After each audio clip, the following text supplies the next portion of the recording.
Hello friends. Did you know nearly 80% of those who watch my videos aren't subscribed? If you enjoy these stories, please hit that subscribe button and leave a like. It really helps. Thank you for being here. By the way, where are you watching from? Let me know in the comments. The Kansas plains stretched endlessly before Bartholomew's windshield that October night in 2021. Nothing but wheat stubble and darkness for miles in every direction. He'd been hauling freight across these desolate highways for nearly 2 decades, but something about this particular run felt different from the moment he'd left the distribution center in Wichita. The cargo manifest showed 40,000 pounds of electronics equipment bound for Denver, and dispatch had insisted on the rural route through western Kansas instead of the usual Interstate 70 corridor. Bartholomew adjusted his worn baseball cap and took another sip of lukewarm coffee from his thermos, the bitter taste doing little to shake the unease that had settled in his stomach 3 hours into the drive. At 57 years old, he'd developed what most truckers called road sense, that inexplicable ability to feel when something wasn't quite right. Tonight, that sense was screaming at him like a tornado siren. The CB radio crackled with static, occasionally picking up fragments of conversation from other drivers somewhere out in the darkness. But for the most part, Highway 50 through western Kansas was living up to its reputation as one of the loneliest stretches of asphalt in America. Nothing but empty fields, abandoned farmhouses, and the occasional grain elevator breaking the monotony of the horizon. It was approaching midnight when Bartholomew first noticed the headlights in his mirrors. 2 sets, maintaining a steady distance about a quarter-mile back. Not unusual in itself. Plenty of traffic moved through these parts at night. Mostly other truckers trying to make good time while the roads were clear. But these vehicles weren't trucks. From what he could tell in the darkness, they looked like SUVs, maybe Suburbans or Tahoes, running close together like they were traveling as a unit. He'd been watching them for the past 20 minutes, and they'd matched his speed perfectly. When he pushed the Peterbilt up to 75, they stayed right with him. When he eased back to 65 to test them, they fell back accordingly, maintaining that exact same distance. Professional drivers didn't behave that way. You either passed or you fell back to your own comfortable speed. You didn't shadow another vehicle for miles unless you had a reason. The nearest town was still 30 miles ahead, a little place called Cimarron that would be buttoned up tight at this hour anyway. Behind him was nothing but 60 miles of empty highway back to Dodge City. Bartholomew reached for his cell phone, thinking maybe he should call his dispatcher, let someone know his location. But out here in the dead zone of western Kansas, the signal bars showed nothing. The phone was as useful as a paperweight. He tried the CB again, switching to channel 19, the standard trucker frequency. Breaker 19, this is Big Bar westbound on Highway 50, about 40 miles east of Cimarron. Anybody got their ears on? Static whispered back at him. Then, faintly, a voice emerged from the white noise. Copy that, Big Bar. This is Midnight Runner, about 10 miles ahead of you westbound. What's your 20? Before Bartholomew could respond, his CB went completely dead. Not static, not interference, just absolute silence. Like someone had pulled the plug. He reached down and checked the connections, but everything was secure. The radio had power. The channel display still glowed green, but it was like the antenna had been severed or jammed. The headlights behind him suddenly accelerated, closing the distance rapidly. Bartholomew's hands tightened on the steering wheel as he watched them split apart, one set moving into the left lane to come alongside him. As the first SUV pulled even with his cab, he got a good look at it in the amber glow of his running lights. Black Suburban, windows tinted so dark he couldn't see inside. No license plate on the front, which wasn't required in Kansas, but something about the vehicle's aggressive positioning made Bartholomew's military training from 35 years ago kick in. The Suburban maintained position right beside him, matching his speed exactly. The second one had moved up close behind his trailer, probably no more than 10 feet off his bumper. Classic boxing maneuver. They were trying to control his movement, limit his options. But why? The electronics in his trailer were valuable, sure, but not worth this kind of coordinated effort. Unless they knew something he didn't about what he was actually hauling. A third set of headlights appeared in his mirrors, coming up fast from behind. This one was different. High-mounted lights that suggested a pickup truck rather than an SUV. It weaved between lanes as it approached, the driver obviously in a hurry. For a brief moment, Bartholomew felt relief. Maybe this would spook whoever was in those Suburbans, make them think twice about whatever they were planning.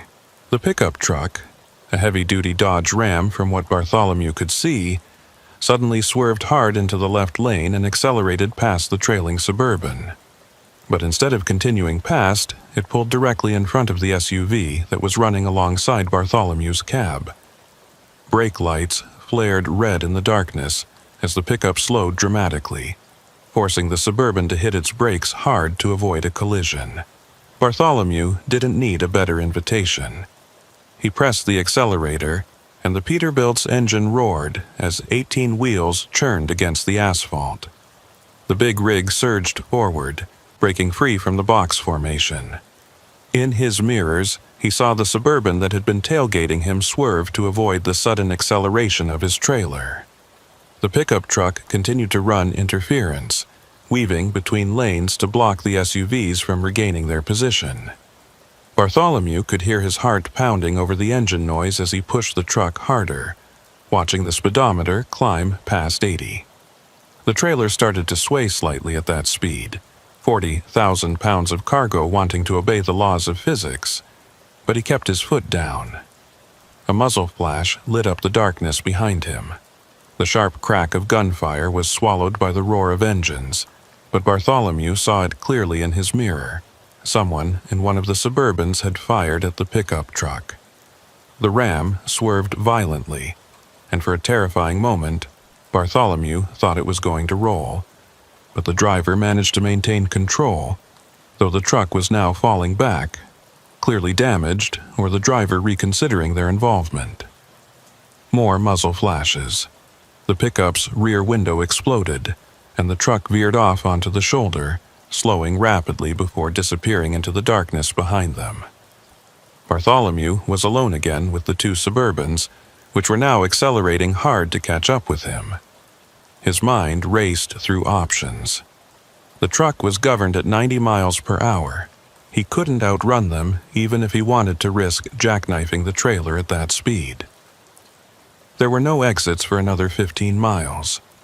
No side roads that could handle a big rig. Fighting wasn't an option. He had nothing but a tire iron and a folding knife in the cab. The lead Suburban pulled alongside him again, this time on the right side. Through his passenger window, Bartholomew saw the SUV's rear window roll down. The barrel of a rifle emerged, pointing directly at his cab. They weren't trying to force him to stop anymore. They were going to kill him and take the truck. Bartholomew made a decision that went against every instinct he'd developed in 20 years of driving. He yanked the steering wheel hard to the right, sending 78,000 pounds of truck and trailer directly into the Suburban's path. The SUV driver had maybe half a second to react before the Peterbilt's front bumper connected with the vehicle's left side. The impact was tremendous. The Suburban spun away like a toy, rolling twice before coming to rest upside down in the roadside ditch. Bartholomew fought to control the truck as it shuddered from the collision, the trailer threatening to jackknife.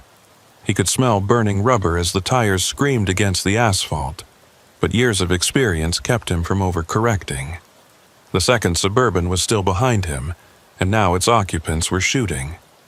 Bartholomew heard bullets impact the trailer, metallic pings that sounded like deadly hail. His side mirror exploded in a shower of glass and plastic.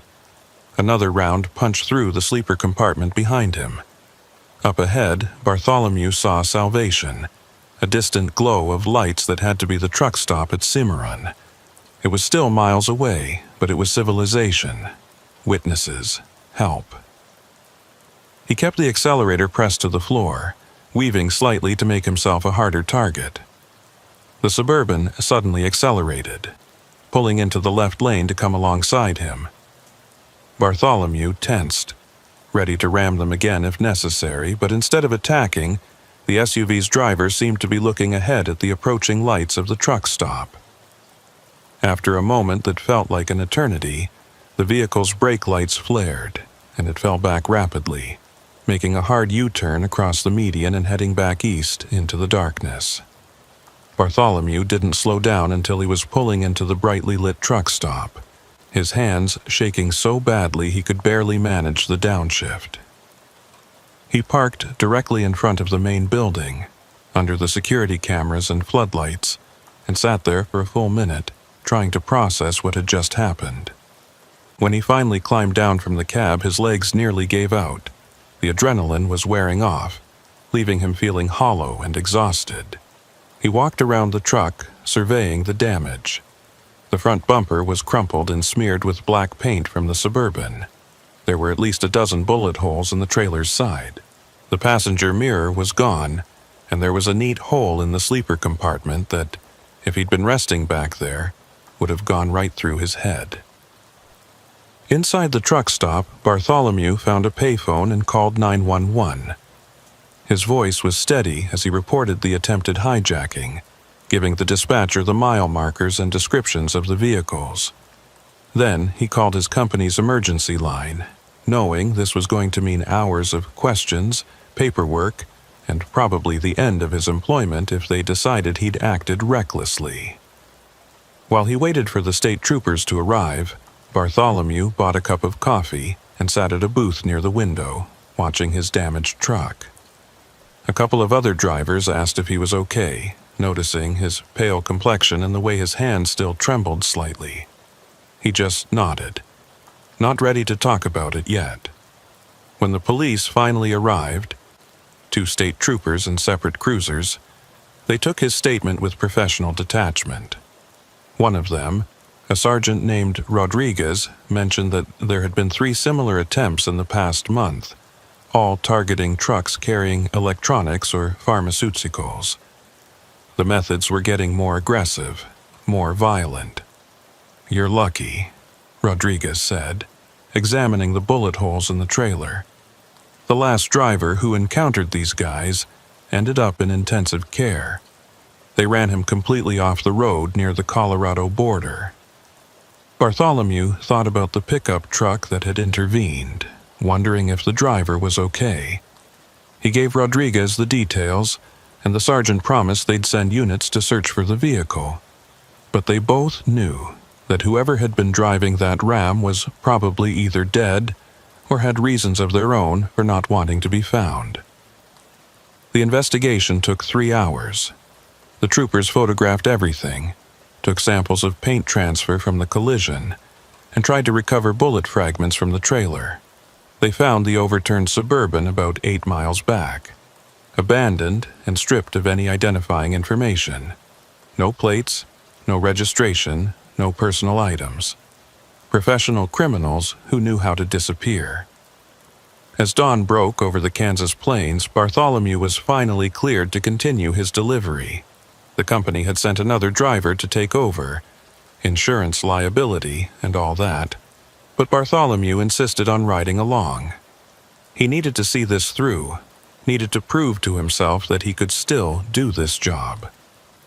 The replacement driver, a young guy named Tommy, kept glancing at Bartholomew during the remaining drive to Denver, clearly in awe of the older man's survival story. But Bartholomew just stared out at the passing landscape, thinking about how close he'd come to becoming another statistic on a lonely highway. Later, much later, after the insurance claims and the internal investigations and the endless retelling of that night's events, Bartholomew learned something that chilled him more than the gunfire had. The electronics in his trailer weren't just consumer goods. Hidden among the legitimate cargo were several crates of military-grade communication equipment that had been reported stolen from a National Guard armory in Missouri. His company claimed they had no knowledge of the stolen goods, that someone must have infiltrated their supply chain. The FBI got involved, tracking the shipment back through a complex web of shell companies and false documentation. But they never found the people behind it all, the ones who had sent those Suburbans after Bartholomew that night. The pickup truck driver was never found either. The vehicle turned up 2 days later, abandoned at a rest stop 50 miles away. The interior was covered in blood, but no body was ever recovered. Rodriguez called Bartholomew to tell him they'd found something interesting in the truck: a police scanner tuned to the state patrol frequencies and a notebook with detailed information about trucking routes through western Kansas. The driver had been monitoring the situation, had known Bartholomew was in trouble even before the Suburbans had made their move. Guardian angel or fellow criminal, Rodriguez had said. Either way, he saved your life. Bartholomew thought about that often in the weeks that followed. About the split-second decisions that meant the difference between living and dying on those dark highways. About the pickup driver who had risked everything to help a stranger. About the fact that somewhere out there, the people who had orchestrated the hijacking attempt were probably planning their next move. He went back to driving after a month off, but things were different now. The company assigned him different routes, always daylight runs, always on major interstates with plenty of traffic. They'd offered him a desk job, but Bartholomew knew he'd go crazy sitting still. The road was in his blood, even if it had nearly killed him. On quiet nights, when he was home in his apartment in Wichita, Bartholomew would sometimes wake up thinking he heard gunfire. He'd lie there in the darkness, listening to the distant sound of trucks on the highway, and remember the weight of the steering wheel in his hands as he'd made the choice to ram that Suburban. The choice to fight instead of submit. The investigation never went anywhere conclusive. The FBI traced the stolen military equipment to a black market operation with international connections, but the trail went cold somewhere in Eastern Europe. The hijacking crew was never caught, though similar attempts stopped happening in that region, suggesting they'd either been scared off or had moved their operations elsewhere. Bartholomew kept driving for another 3 years before finally retiring. He never forgot that night on Highway 50, never stopped checking his mirrors for vehicles that followed too closely, never stopped wondering about the identity of the pickup truck driver who had appeared at exactly the right moment. Sometimes, late at night at truck stops, other drivers would recognize him. Word had spread through the trucking community about the driver who'd fought off hijackers, who'd survived a running gunfight on the Kansas plains. They'd buy him coffee, ask him to tell the story, treat him like some kind of folk hero. But Bartholomew always downplayed it, always reminded them that he'd just been lucky. The truth was more complicated than luck, though. It was about split-second decisions, about trusting your instincts, about being willing to fight when running wasn't an option. It was about the strange brotherhood of the road, where even criminals sometimes looked out for each other against a greater threat. On his last run before retirement, Bartholomew deliberately took Highway 50 through western Kansas one final time. He drove it during the day, with full cell phone coverage and a GPS tracker, but he needed to face that stretch of road one more time. As he passed the spot where it had happened, now just an unremarkable piece of highway with no sign of the violence that had occurred there, he thought he saw a black Suburban in his mirrors. His heart rate spiked, his hands tightened on the wheel, and for a moment he was back in that night, fighting for his life. But then the Suburban passed him normally, a family visible through the windows, kids watching movies on tablets in the back seat. Just another vehicle on just another highway. Bartholomew laughed at himself, at the way trauma could make shadows out of nothing.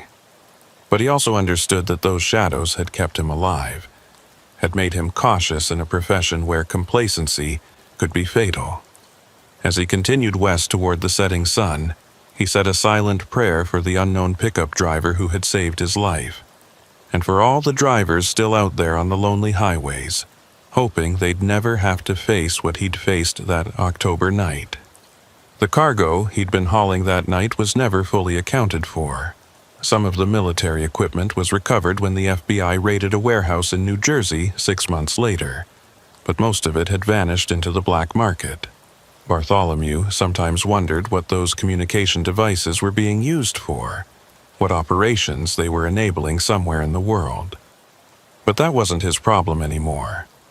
What stayed with him, what he carried forward into his retirement, was the knowledge that evil could find you anywhere, even on a quiet highway in the middle of nowhere. But also that sometimes, inexplicably, help could appear just when you needed it most. That pickup driver, whoever he was, had made a choice to intervene, knowing the risks, knowing he might die for it. That kind of courage, that kind of sacrifice, was worth remembering. In his retirement, Bartholomew bought a small house outside Wichita, far from any major highways.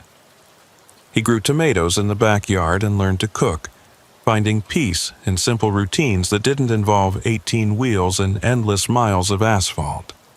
But on quiet evenings, when the sun set over the Kansas plains and the sky turned that particular shade of purple that only happens in the Midwest, he'd think about the road. He'd remember the good times, the sunrises over the Rockies, the camaraderie at truck stops, the satisfaction of delivering a load on time. But he'd also remember that night, the muzzle flashes in his mirrors, the impact of the Suburban spinning away into the darkness, the choice to fight when flight wasn't an option. That night had changed him, had stripped away any illusions about the safety of the open road. But it had also shown him something about himself, about his capacity to survive, to make the hard choices when they mattered most. And in a strange way, he was grateful for that knowledge, even if gaining it had nearly cost him everything. The trucking company eventually settled out of court regarding the stolen military equipment, paying substantial fines but avoiding criminal charges. They implemented new security measures, background checks for all supply chain partners, GPS tracking on all shipments. But Bartholomew knew that determined criminals would always find ways around such measures. The road would always have its dangers. Sometimes, young drivers would seek him out, wanting advice about staying safe on long hauls. Bartholomew would tell them the practical things: trust your instincts, maintain situational awareness, never let your guard down completely. But he'd also tell them about the importance of looking out for each other, about the unwritten code of the road that said you helped a fellow driver in trouble, even if it meant putting yourself at risk. That pickup driver, he'd say, whoever he was, he didn't have to get involved. Could have just called it in to the police and kept driving, but he chose to act, chose to put himself between me and those hijackers. That's what separates us from them. We look out for each other out there. The young drivers would nod, thinking they understood, but Bartholomew knew they couldn't really grasp it until they'd been tested themselves, until they'd faced that moment when they had to decide whether to be a victim or a fighter, whether to help or hide. 3 weeks before his retirement, Bartholomew had agreed to train a rookie driver named Samuel. The kid was 23, fresh out of trucking school, all eager energy and textbook knowledge with no real understanding of what the road could throw at you. They were running a simple route from Wichita to Oklahoma City, hauling agricultural equipment, nothing that should attract the wrong kind of attention. Samuel had heard the stories about Bartholomew, of course. Every driver in the company knew about the Highway 50 incident. The kid kept stealing glances at the older man, probably trying to reconcile the quiet, methodical driver beside him with the legend who'd fought off armed hijackers. Bartholomew didn't encourage the hero worship. If anything, he tried to temper it with reality. "The thing you need to understand," Bartholomew told him as they rolled through the darkness south of Wichita, "is that most of the time the job is boring, monotonous. The danger comes when you let that monotony make you complacent." They were on Highway 35, a decent stretch of road with moderate traffic even at night. Samuel was driving, Bartholomew observing from the passenger seat, occasionally offering corrections to the younger man's technique. The kid was actually pretty good. Smooth with the gear changes, maintained proper following distance, checked his mirrors regularly. But there was a tension in his shoulders, a white knuckle grip on the wheel that showed his nervousness. "Relax," Bartholomew said. "You're doing fine. The truck isn't going to suddenly turn into a wild animal. Trust the machine. Trust your training." Samuel nodded, loosening his grip slightly. "It's just being out here at night, knowing what happened to you, it makes me think every car might be..." "Might be what? Full of hijackers?" Bartholomew shook his head. "You can't think that way. You'll drive yourself crazy. Stay alert, yes. Trust your instincts, absolutely. But don't see enemies where there aren't any." The irony of those words would hit Bartholomew later, when he replayed the events that followed. Because even as he was telling Samuel not to be paranoid, his own instincts were starting to ping. There was a van that had been behind them for the last 30 miles, maintaining a steady distance.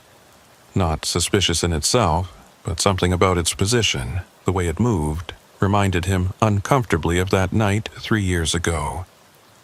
He didn't mention it to Samuel. No point in making the kid more nervous than he already was.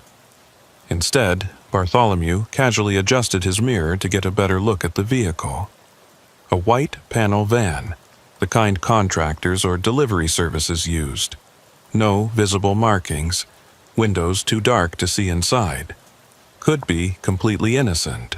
Probably was. But then he noticed something that made his stomach tighten.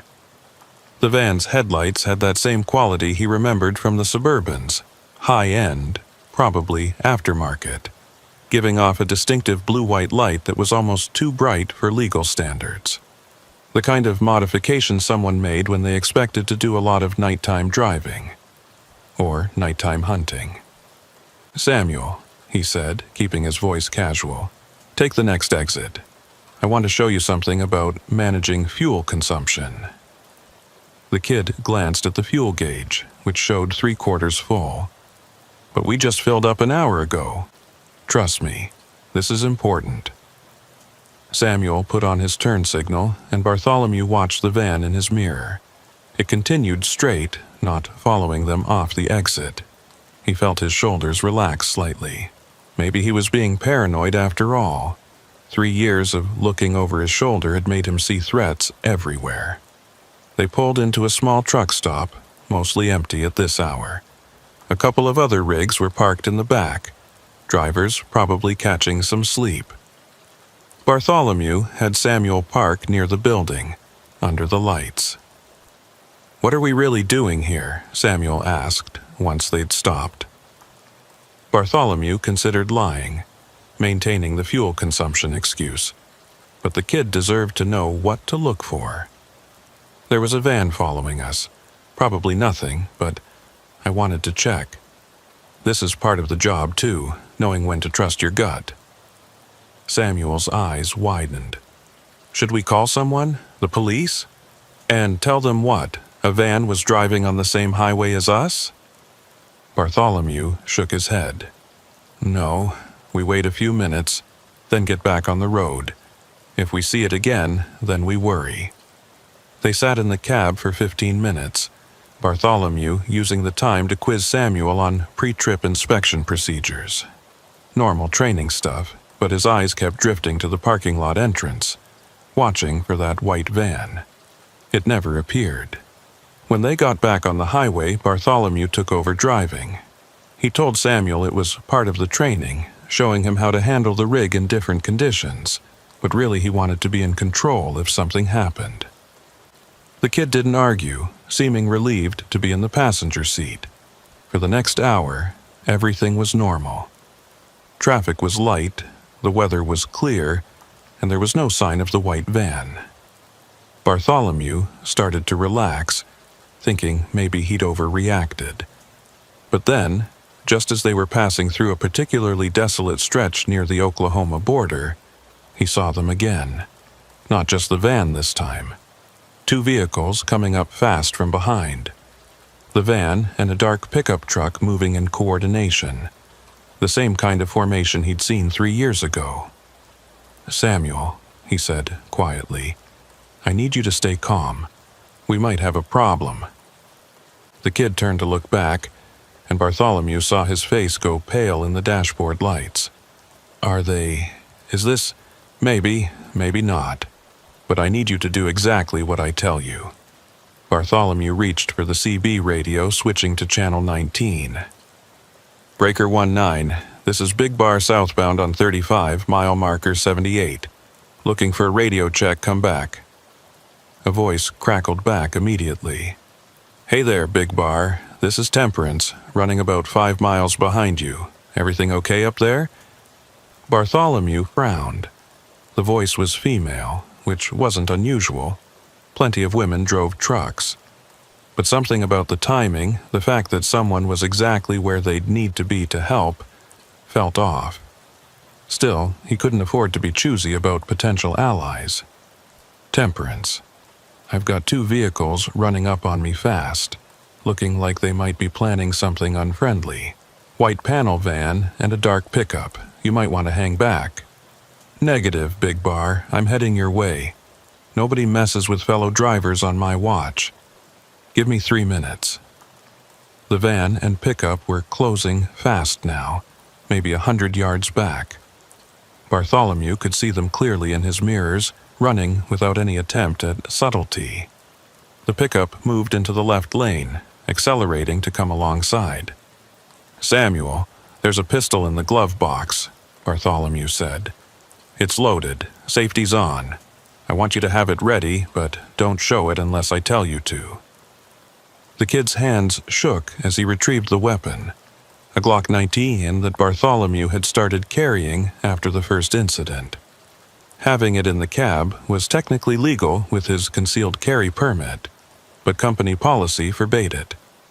Right now, Bartholomew didn't care about company policy. The pickup pulled even with the cab, and Bartholomew could see the passenger window rolling down. A man leaned out, pointing something at them. Not a gun. It looked like some kind of electronic device. "He's got a jammer," Bartholomew realized, just as a CB radio died, filling the cab with static. The bastards were using the same tactics as before, cutting off communications before making their move. The van accelerated past them on the right, using the shoulder to get around the trailer. Bartholomew watched it pull back into the lane about 50 yards ahead and start to slow down. They were going to box him in, force him to stop.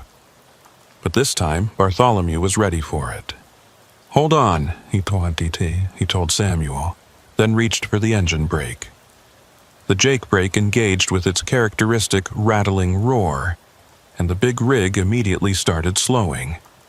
The pickup, caught off guard, shot past them. The van ahead continued slowing, but now there was space. Options. Bartholomew saw an emergency vehicle turn around in the median, the kind used by state troopers to reverse direction. Without hesitation, he yanked the wheel left, sending the truck into a controlled skid across both lanes toward the median. Samuel let out a strangled cry as the truck tilted, threatening to tip. The trailer swung wide, and for a moment Bartholomew thought he'd miscalculated, that they were going over. But the weight distribution held, and they bounced through the median in a cloud of dust and flying grass. They emerged on the northbound side of the highway facing the wrong direction, but moving away from their attackers. Bartholomew could see the van and pickup in his mirrors, brake lights flaring as they tried to figure out what had just happened. "Holy shit," Samuel breathed. "Holy shit, we just..." "We're not clear yet," Bartholomew said, scanning the road ahead. Northbound traffic was light, but driving a semi the wrong way on a highway was insanely dangerous. He needed to get turned around fast. That's when he saw another set of headlights coming toward them from the north, moving fast, flashing their high beams.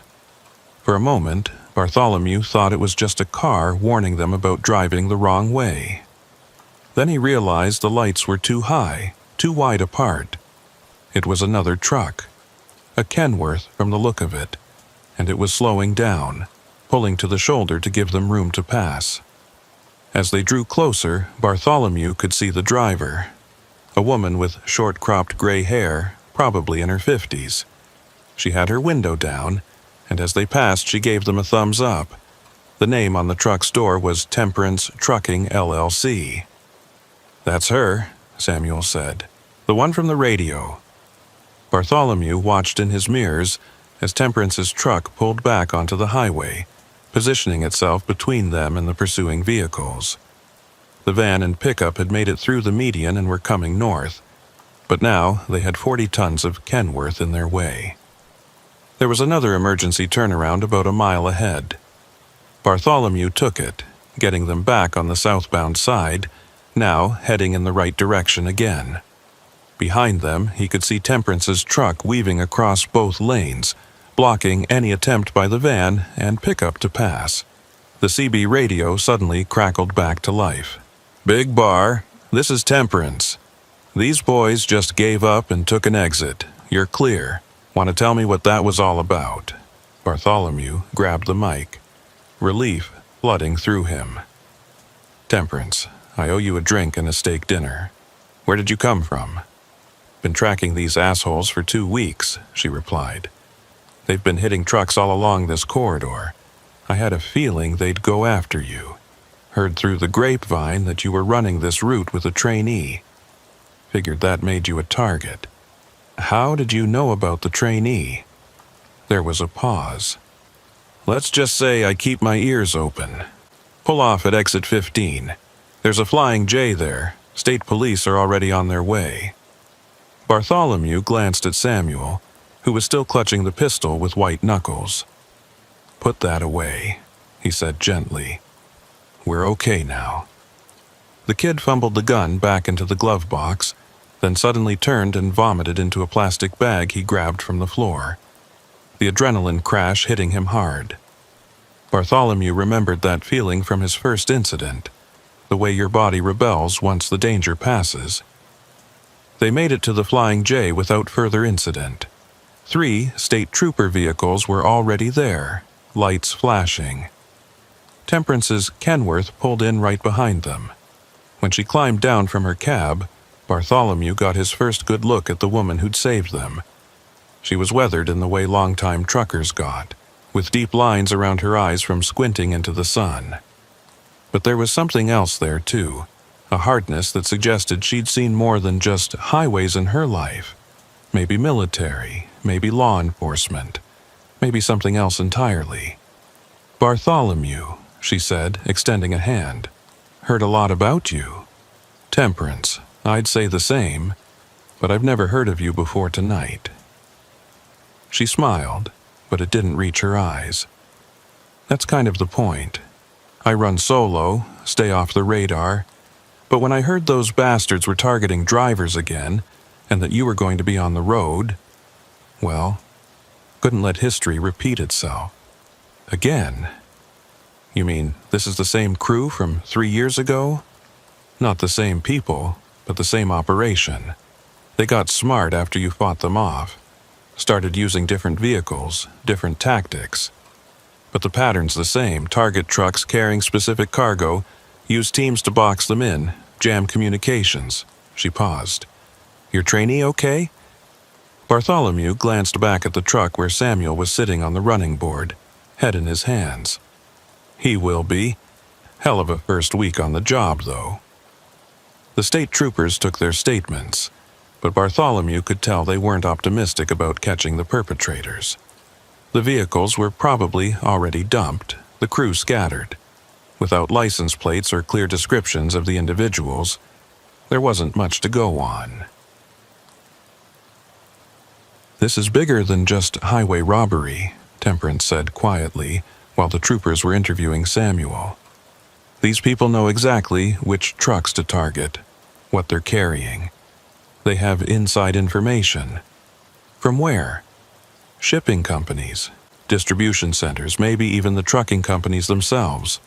Someone's feeding them data." She pulled out a cigarette, lit it despite the no smoking signs. "I've been tracking it for months. There's a pattern, but proving it is another matter." "Why do you care?" "No offense, but most drivers would just avoid the dangerous routes and move on." Temperance took a long drag, exhaled slowly. "Let's just say I have a vested interest in keeping these roads safe, and maybe a bit of a grudge against people who prey on truckers." She wouldn't elaborate beyond that, but Bartholomew got the sense there was a story there, probably a painful one. He didn't push. In the trucking world, everyone had their secrets, their reasons for choosing a life on the road. Samuel rejoined them, looking pale but steadier. "The troopers said we can go. They'll contact us if they need anything else." Bartholomew looked at the kid, saw the fear still lingering in his eyes. "You want to call it quits? No one would blame you. This isn't what you signed up for." Samuel was quiet for a moment, then shook his head. "No, I mean, I'm scared as hell, but you didn't quit after what happened to you. And Temperance here risked her neck to help us. Seems wrong to give up now." Temperance smiled, and this time it was genuine. "Kid's got spine. He'll make a good driver." They convoyed the rest of the way to Oklahoma City, Temperance taking the lead, Bartholomew and Samuel following. The delivery went smoothly, no sign of any trouble. But Bartholomew noticed Temperance watching everything, cataloging faces, vehicles, anything that might be useful later. As they were preparing to leave, she pulled Bartholomew aside. "They're not going to stop.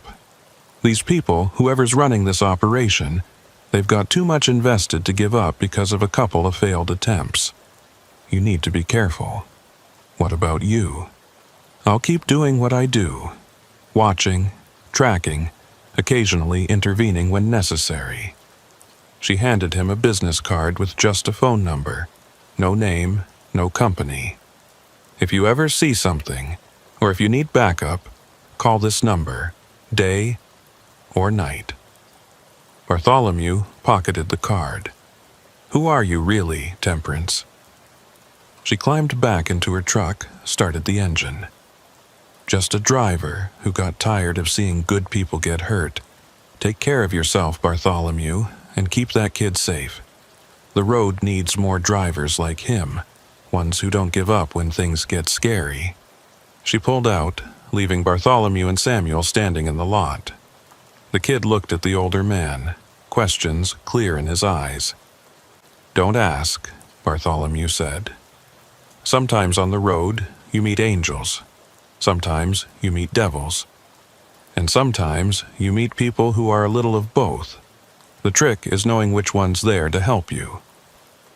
The drive back to Wichita was uneventful, but Bartholomew noticed Samuel watching the mirrors more carefully, paying attention to vehicles that lingered too long behind them. The kid was learning, adapting. The innocence was gone, replaced by the kind of vigilance that might keep him alive. 2 days later, Bartholomew saw a news report about a massive federal raid on a shipping company in Kansas City.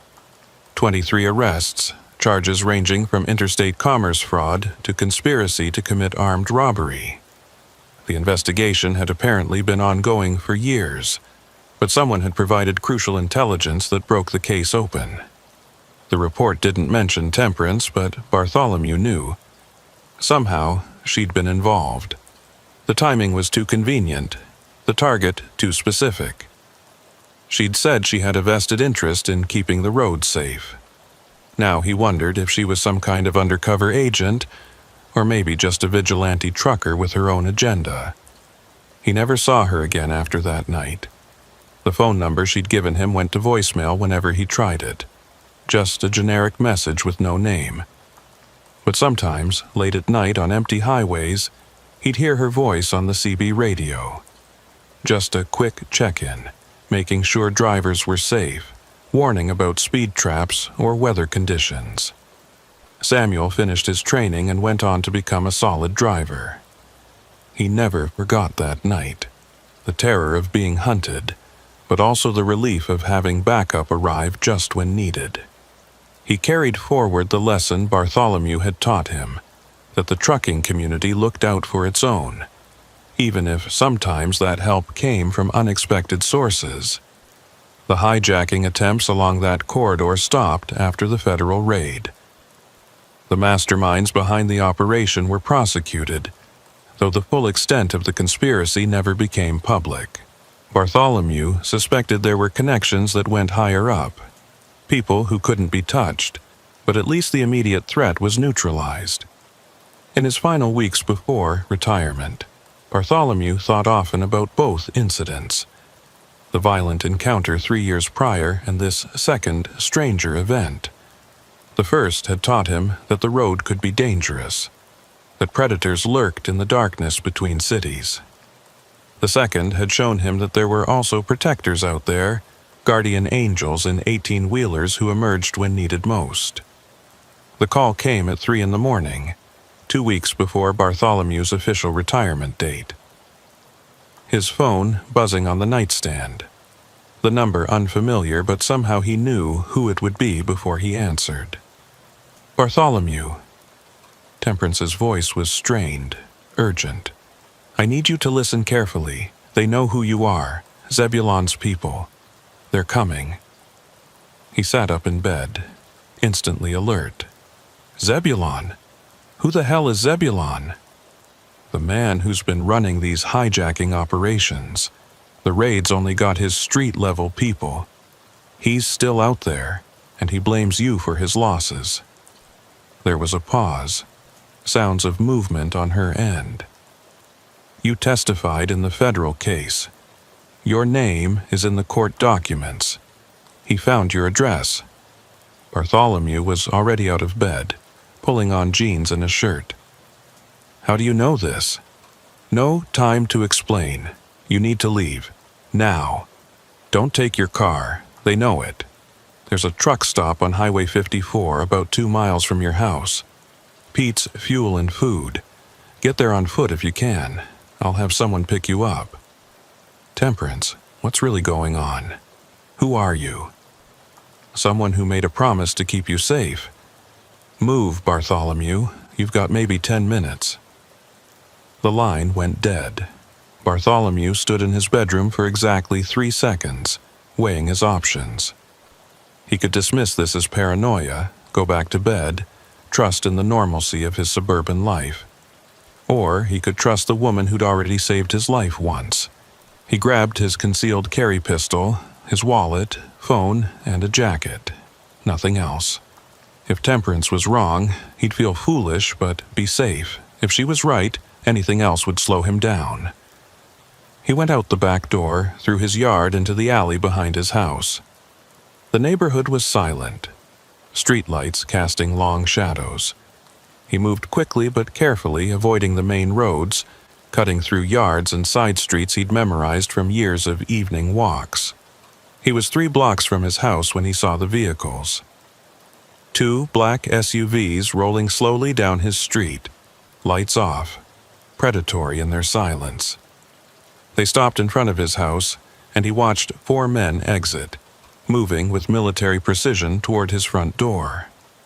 Bartholomew's blood ran cold. Temperance had been right. If he'd been asleep, if she hadn't called. He turned and ran, no longer caring about stealth. Behind him, he heard the crash of his front door being kicked in, shouts of anger when they found the house empty. He had minutes, maybe less, before they figured out he'd fled on foot. The truck stop appeared ahead, its neon lights a beacon in the darkness. A handful of trucks were parked in the lot, drivers sleeping or just passing through. Bartholomew scanned the vehicles, looking for something. Someone, though he didn't know what Temperance had arranged. A horn honked twice, short bursts. A Freightliner Cascadia, engine running, passenger door swinging open. Bartholomew didn't hesitate, jogging over and climbing up into the cab. The driver was a young black woman, maybe 25, with intricate braided hair and alert eyes. "You're Bartholomew. Temperance sent me. Name's Keisha." "Who?" Questions later. "Right now, we need to move." She dropped the truck into gear, pulling out of the lot with practiced ease. "There's a safe house about 3 hours from here. Temperance will meet us there." As they merged onto the highway, Bartholomew looked back and saw headlights racing towards the truck stop. The SUVs searching for him, but they were too late. The truck was already accelerating into the darkness, becoming just another set of lights on the interstate. "You're one of Temperance's people?" Bartholomew asked, once they'd put some miles between them and Wichita. Keisha nodded. "She helped me out of a bad situation a couple years back. Abusive ex who also happened to be trafficking drugs in trucking routes. Temperance didn't just get me away from him, she made sure he went to prison. Now I help her when she needs it." "Help her do what, exactly?" "Keep drivers safe. Track down the people who prey on truckers. Sometimes that means surveillance, sometimes it means extraction, like tonight." She glanced at him. "She says you're important, that keeping you alive matters." "Why? I'm just a driver about to retire." "No, you're the driver who stood up to them, twice. Your testimony put a dozen people in federal prison. You became a symbol, whether you wanted to or not." Keisha checked her mirrors, a habit Bartholomew recognized. Zebulon can't let that stand. It's not just about revenge. It's about sending a message to other drivers. Cooperate with the feds, and this is what happens. They drove through the night, taking seemingly random exits, doubling back twice, making sure they weren't followed. Keisha knew her craft, handling the big rig with a confidence that spoke of years on the road despite her youth. The safe house turned out to be an abandoned truck depot near the Oklahoma border, far from any town. Several trucks were already parked there. Drivers Bartholomew didn't recognize standing guard. They nodded as Keisha pulled in, clearly part of whatever network Temperance had built. Temperance was waiting inside what used to be the dispatch office, maps spread across a table, multiple phones charging on a desk. She looked tired, older than when he'd last seen her, but her eyes were sharp as ever. "Bartholomew, good, you made it." She gestured to a chair. "We need to talk about Zebulon." Starting with who the hell he is. Temperance pulled out a folder, spread photographs on the table. The man in the pictures was unremarkable, medium height, brown hair going gray, the kind of face you'd forget 5 minutes after seeing it, but his eyes were different. Flat, calculating, devoid of warmth. Zebulon Marsh, former logistics officer for a private military company, got into the criminal side after his discharge. He built the hijacking network using military tactics, treating highways like supply lines to be disrupted. She pointed to another photo, this one showing Zebulon with several other men. He lost over $3 million when the feds raided his operation. Lost his brother, too. Got 25 years. And now he wants me dead. He wants you to suffer first, then dead. Temperance pulled out another document. "We intercepted communication suggesting he was planning to take you to one of his warehouses, make an example of you. Record it, spread it through the trucker network as a warning." Bartholomew felt sick. "How do you have all this information?" Temperance was quiet for a moment. Then she rolled up her sleeve, revealing a tattoo on her forearm. FBI, badge number. Date that suggested she'd been with them for at least 15 years. "Retired FBI?" Bartholomew asked. Officially, yes. Unofficially, let's say I found retirement boring. She rolled her sleeve back down. I spent 10 years tracking interstate crime rings. Saw how they targeted truckers, how the system failed to protect drivers. So I decided to do something about it. You're running your own operation. A network of drivers, former law enforcement, people who've been victims of these crimes. We share information, provide protection when needed, occasionally feed intel to the authorities when we can do it without exposing ourselves. She gestured to the people visible through the window. Every person here has a story, a reason to fight back. And now I'm part of this? Only if you want to be. But right now, you need our protection. Zebulon has resources, connections. Your house is burned, you can't go back. He'll have people watching your family, your friends, anywhere you might run. Bartholomew thought about the small life he'd built in Wichita. The garden he'd been planning, the quiet retirement he'd earned. All gone now because he'd had the audacity to survive and testify. "What's the plan?" he asked. Temperance smiled grimly. "We're going to end this, but we need to draw him out, make him think he's winning."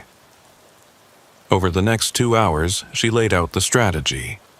Bartholomew would appear to flee, heading west on a predetermined route. They'd leak the information through channels they knew Zebulon monitored. He'd think Bartholomew was running scared, alone, vulnerable. "But you won't be alone," Temperance assured him.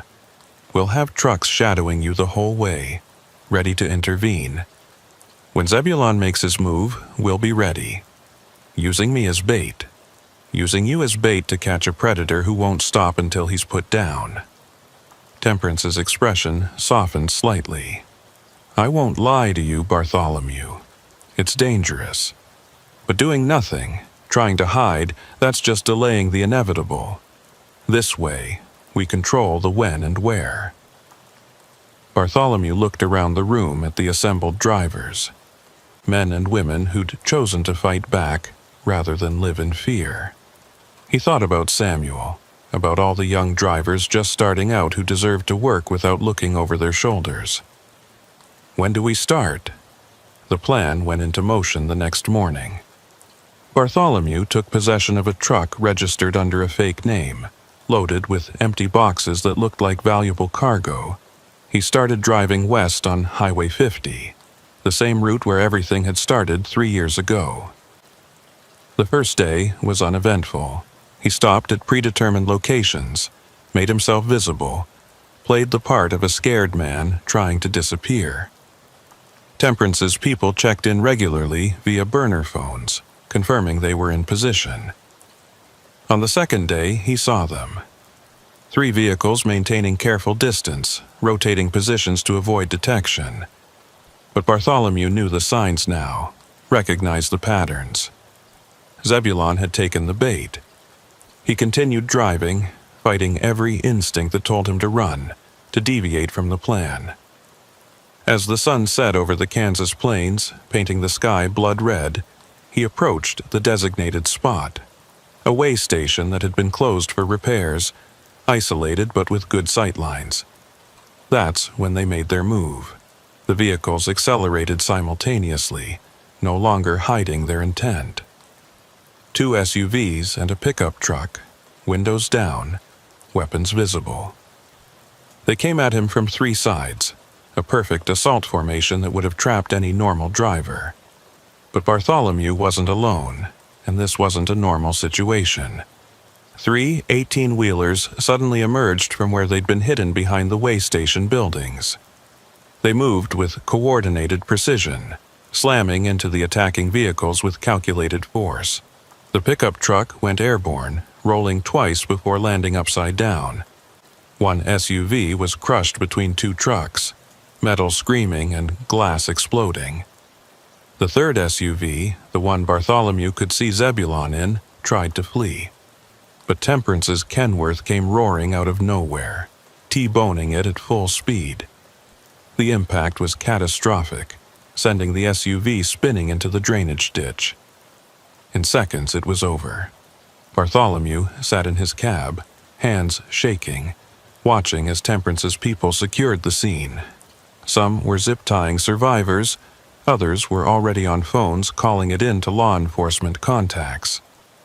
Temperance approached his truck, climbing up to the passenger side. "You okay? Is he dead?" "Zebulon, no. Broken ribs, concussion, but he'll live to stand trial." She smiled coldly. Death would have been too easy. Now he gets to experience the system from the other side. And with the evidence we've gathered, he'll never see freedom again. The cleanup took hours. Official law enforcement arrived, taking custody of Zebulon and his surviving crew members. The FBI agent in charge seemed unsurprised to find Temperance there, suggesting her unofficial status had some official approval. As dawn broke over the plains, Bartholomew stood beside his truck, watching the last of the emergency vehicles leave. Temperance stood beside him, both of them silent for a long moment. "It's over," she finally said. "Your part in this anyway. Zebulon's network is finished. You can have your life back." "Can I? My house is compromised. Everyone knows my name now. We can help with that. New identity if you want it, or just relocation assistance. You've earned that much." Bartholomew thought about it, then shook his head.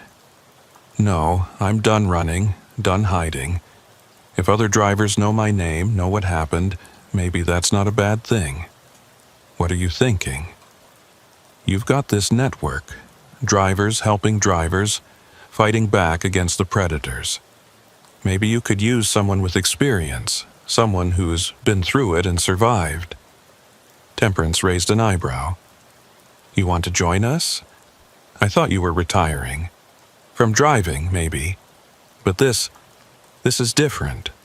This is about keeping people safe, making sure what happened to me doesn't happen to others." He looked at her. "Unless you don't want an old trucker slowing you down." She laughed, the first genuine laugh he'd heard from her. "Bartholomew, you just helped us take down one of the most dangerous hijacking rings in the country. I'd say you've proven your worth." They shook hands, a deal sealed on a lonely Kansas highway, as the sun painted the world gold. Bartholomew's retirement would look different than he'd planned, but perhaps more meaningful.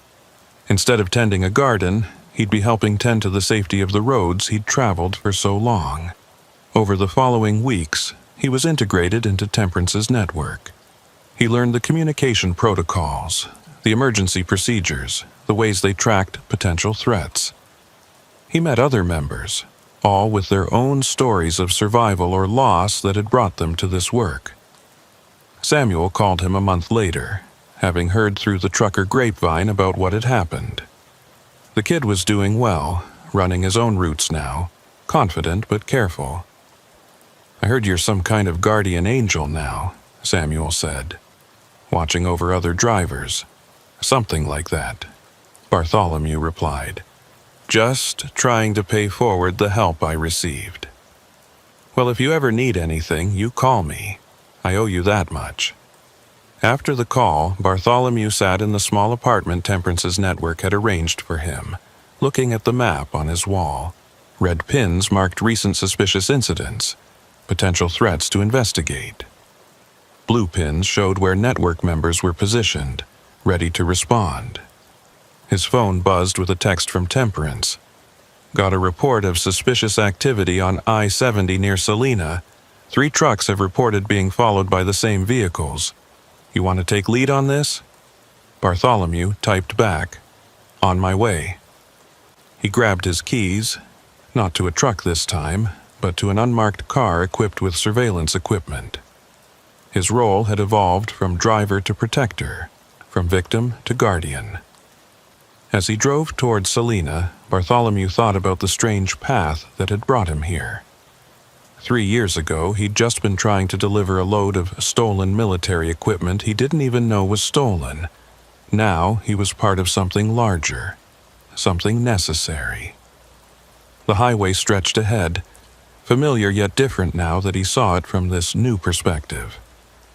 Every truck he passed could be carrying someone in danger.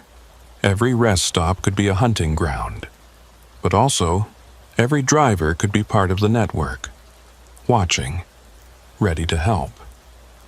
6 months into his new role with Temperance's network, Bartholomew had developed a reputation among both the protectors and the predators. The old trucker who'd survived 2 hijacking attempts had become something of a ghost story himself, the one who watched from the shadows, who appeared when drivers were in trouble. It was a humid September night when everything came full circle. Bartholomew was monitoring communications from a small office they'd set up in an abandoned truck stop near the Kansas-Nebraska border. The space wasn't much. A couple of desks, computers, radio equipment, maps covering the walls, but it served as a nerve center for their section of the network. The call came in just after midnight.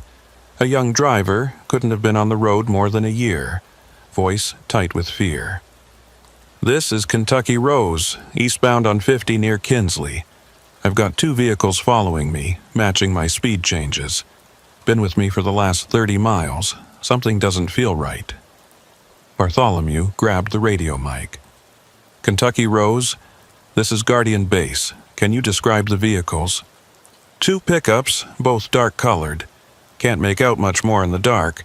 They're staying back about a quarter mile, but they speed up when I speed up and slow down when I slow down."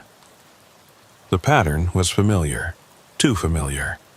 Bartholomew pulled up the GPS tracking for network members in the area. The nearest friendly truck was 40 miles away, too far to provide immediate assistance. "Kentucky Rose, what's your cargo?" "Pharmaceuticals. High-value load heading to Kansas City." Of course it was. Even with Zebulon's network dismantled, new predators had emerged to fill the void. Crime, like nature, abhorred a vacuum. "Listen carefully," Bartholomew said. "There's a way station about 15 miles ahead of you. It's closed, but there are cameras and good lighting. Head there, but don't pull in. Drive past it, then about a mile later there's an emergency vehicle turnaround. Use it to reverse direction, then come back to the way station. The confusion might buy you time." "Roger that, Guardian Base."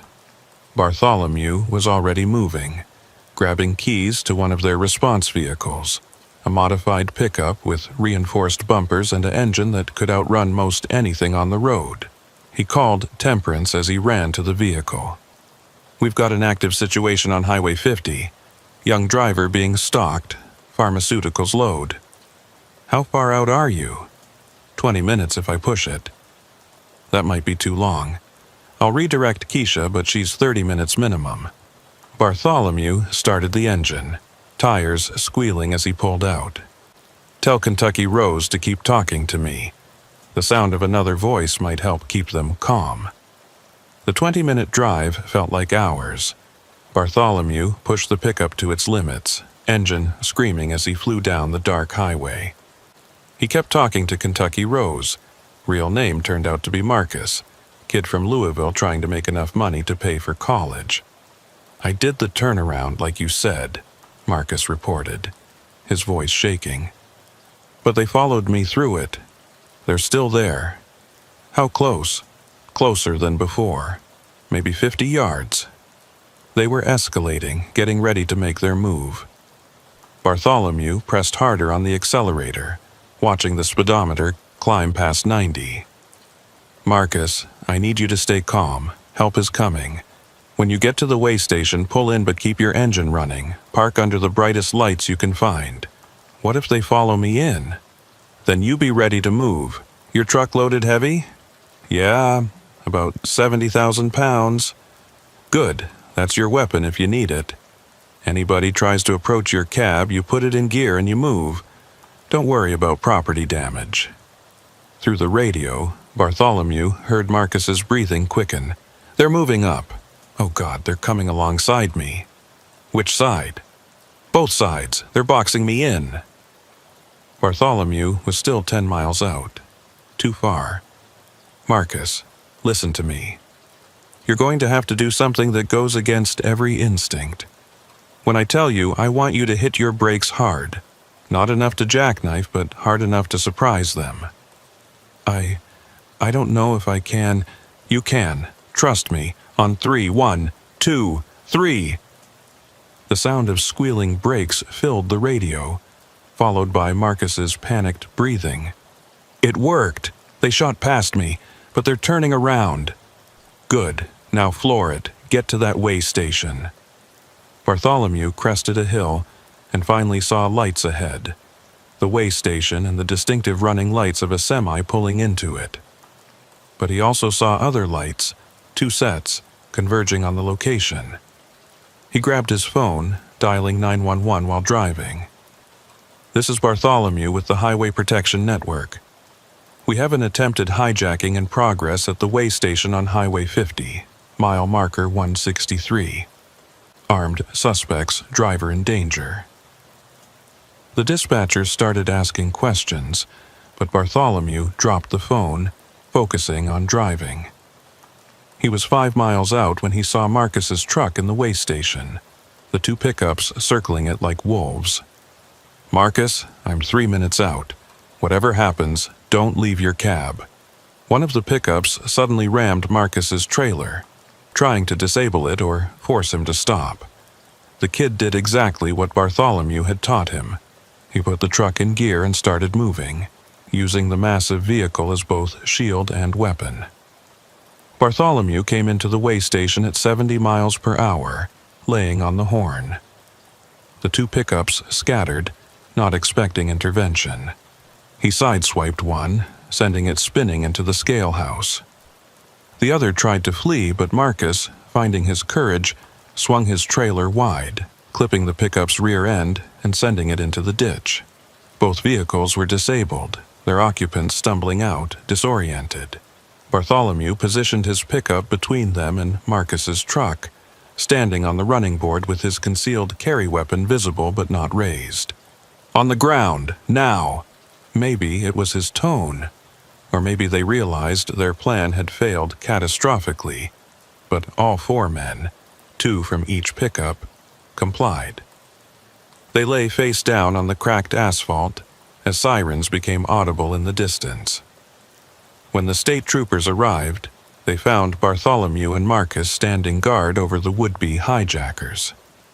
The criminals were arrested, the pharmaceuticals were safe, and another predatory crew was off the roads. As the scene was being processed, Marcus approached Bartholomew. The kid was young, maybe 22, with hands that still shook from the adrenaline. "You saved my life," Marcus said. "How did you know what to do?" Bartholomew looked at the young driver, seeing something of himself from years ago, that innocence about to be tempered by harsh reality. "Because I've been where you were, and someone saved me once, too." "Temperance?" "I've heard the stories. Her and others. The road's full of dangers, Marcus, but it's also full of guardians. You just have to know how to recognize both." Marcus was quiet for a moment. Could I be part of this? The network? I want to help others the way you helped me. Bartholomew smiled. The network was growing, each saved driver potentially becoming another protector. Talk to me after you've got a few more years under your belt. This work isn't for everyone, but the fact that your first instinct is to help others, that's a good sign. Over the following months, the incident with Marcus became another story in the network's growing legend. The pharmaceuticals turned out to be insulin and other critical medications headed to hospitals. The hijackers had inadvertently threatened countless lives beyond just Marcus's. The arrested men eventually gave up information about their operation, leading to more arrests. It turned out they were part of a new syndicate trying to fill the void left by Zebulon's organization. But unlike Zebulon's military precision, these were opportunists, violent but disorganized. Temperance called Bartholomew to a meeting a week after the Marcus incident. They met at a truck stop in Nebraska, sitting in a booth like any other pair of truckers grabbing coffee. "The FBI wants to make our network official," she said without preamble. "Bring us in as consultants. Give us resources. Legitimacy." Bartholomew stirred his coffee, thinking. "And you said no. How did you know?" "Because the moment we become official, we become visible, accountable, restricted by regulations and jurisdictions." He looked at her. "The network works because we're ghosts. We appear when needed, disappear when we're not." Temperance smiled. "Exactly what I told them. But they're not happy about it. They want control over what we're doing." "Let them want. We're not breaking any laws. We're just drivers, helping drivers. They might make things difficult for us." Bartholomew shrugged. "Things are already difficult. At least this way we're difficult on our own terms." A year passed. The network grew. Bartholomew found himself training new members, teaching them the signs to watch for, the tactics hijackers used, the ways to intervene without getting killed.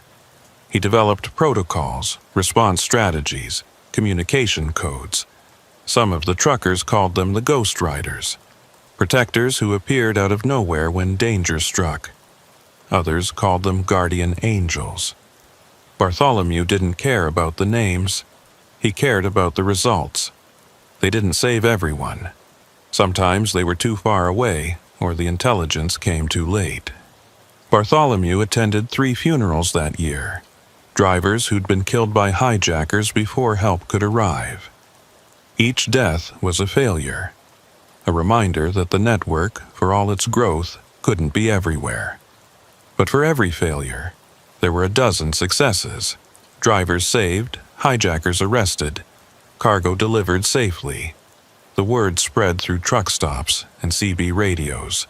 If you were in trouble, call for Guardian Base. Someone would answer. 2 years after the incident with Marcus, Bartholomew received an unexpected call. It was Samuel, his former trainee, now an experienced driver himself. "Bartholomew, I've got something strange. I'm training a new driver, and she mentioned something about her brother. Says he drives a truck, told her stories about a guardian network that helps drivers in trouble." Lots of people have heard the stories by now. "Yeah, but she said her brother's name is Zebulon Marsh." Bartholomew's blood went cold. "That's impossible. Zebulon's in federal prison." "Not the same Zebulon. This is Zebulon Jr., the son. Of course, the sins of the father inherited by the son." "What else did she say?" "That's the thing. She's scared of him. Says he blames someone named Bartholomew for destroying his family. She doesn't know I know you, doesn't know I'm connected to the network." "Where are you now?" "Eastbound on I-70, about 50 miles from Denver." "And the woman?" "Sleeping in the berth. But Bartholomew, I think she's bait. I think her brother sent her to get hired by trucking companies, looking for anyone connected to you." It was clever, Bartholomew had to admit. Use family members to infiltrate trucking companies, gather intelligence, identify network members. The son learning from the father's mistakes. "Samuel, I need you to act normal. Complete your run. Don't let her know you suspect anything. We'll handle this carefully." "What are you going to do?" "What we always do. Protect the innocent and stop the predators, even when the predator is the son of an old enemy." Bartholomew called an emergency meeting of the network's core members. They gathered at the abandoned depot that served as their headquarters. A dozen men and women who'd become the unofficial guardians of America's highways. Temperance listened to the intelligence, her expression grim. If Zebulon Jr. is following his father's playbook, but learning from his mistakes, he's more dangerous.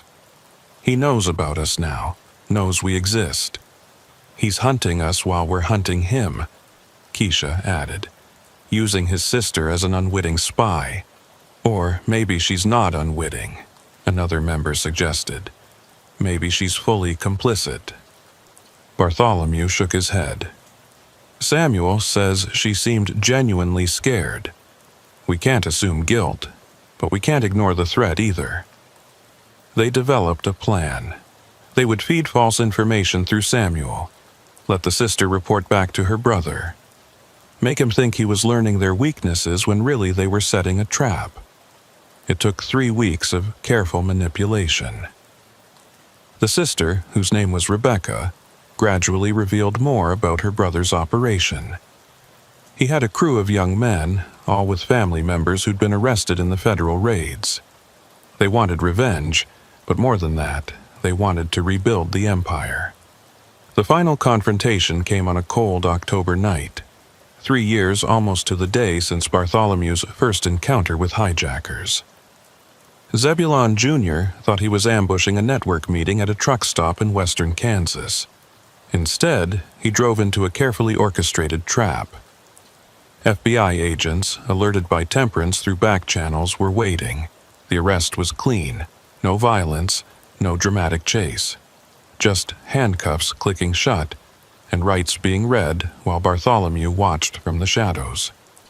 Rebecca was there too, brought by Samuel as a witness. When she saw her brother being arrested, she broke down crying. Not from sadness, but relief. She'd been trapped, forced to help him through threats against their mother.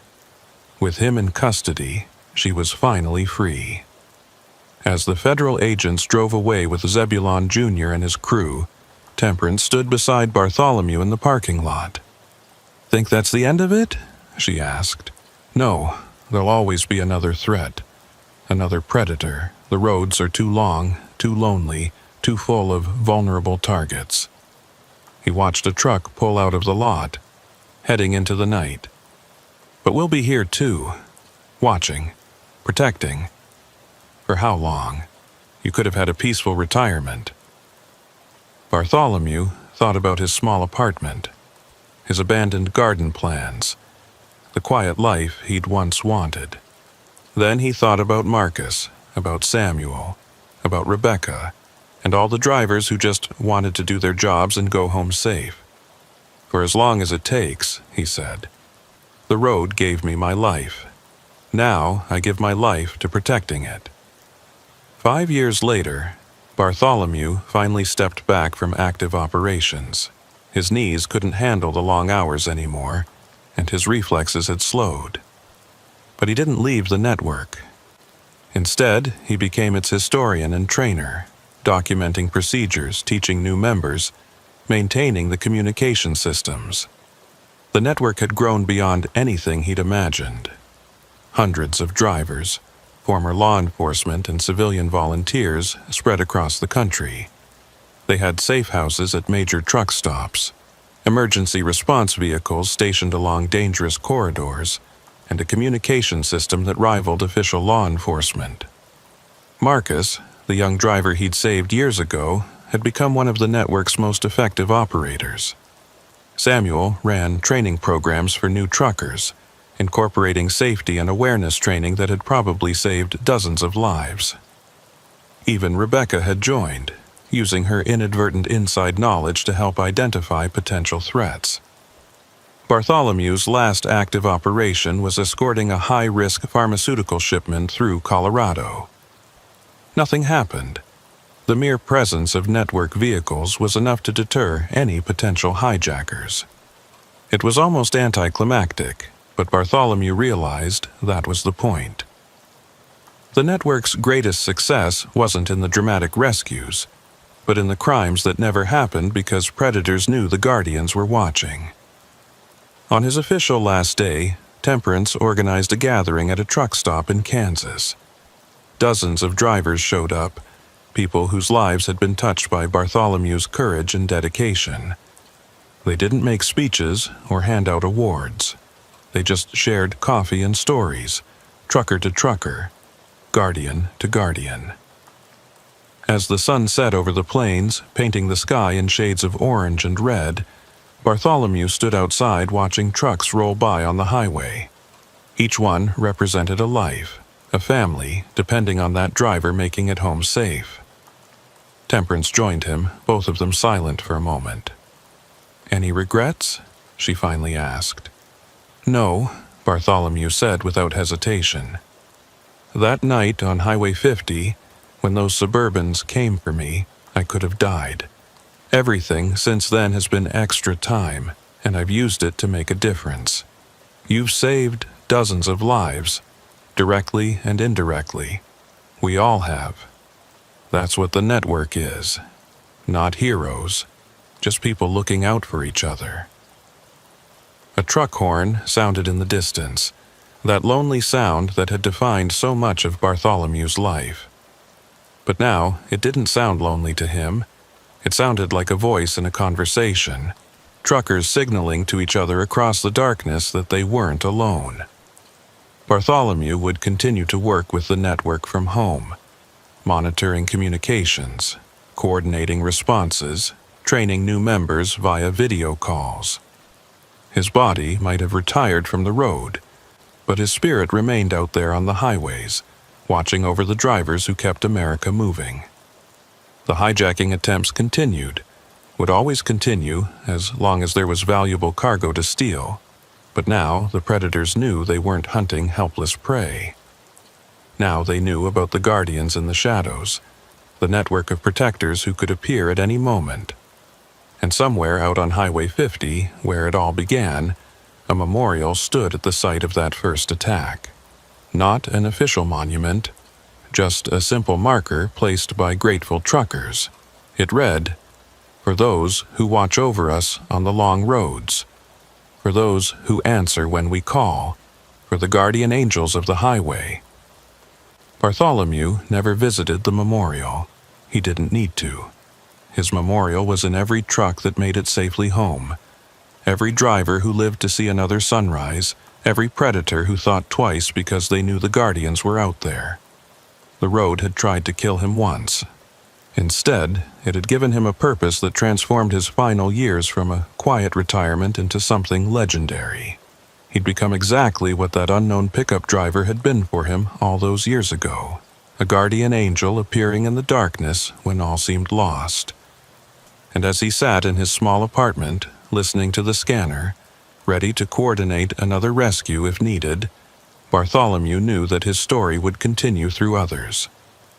The network would grow, evolve, adapt to new threats. The guardians would keep watching. Because on the lonely highways of America, where predators hunted in the darkness between cities, there would always be a need for guardian angels. And as long as that need existed, the network would be there, invisible but present, ready to answer when a frightened driver called out for help in the night. The road never ends. Neither does the watch. Phineas had been driving trucks across the Great Plains for 12 years when he first saw the hitchhiker on that cold November morning in 2019.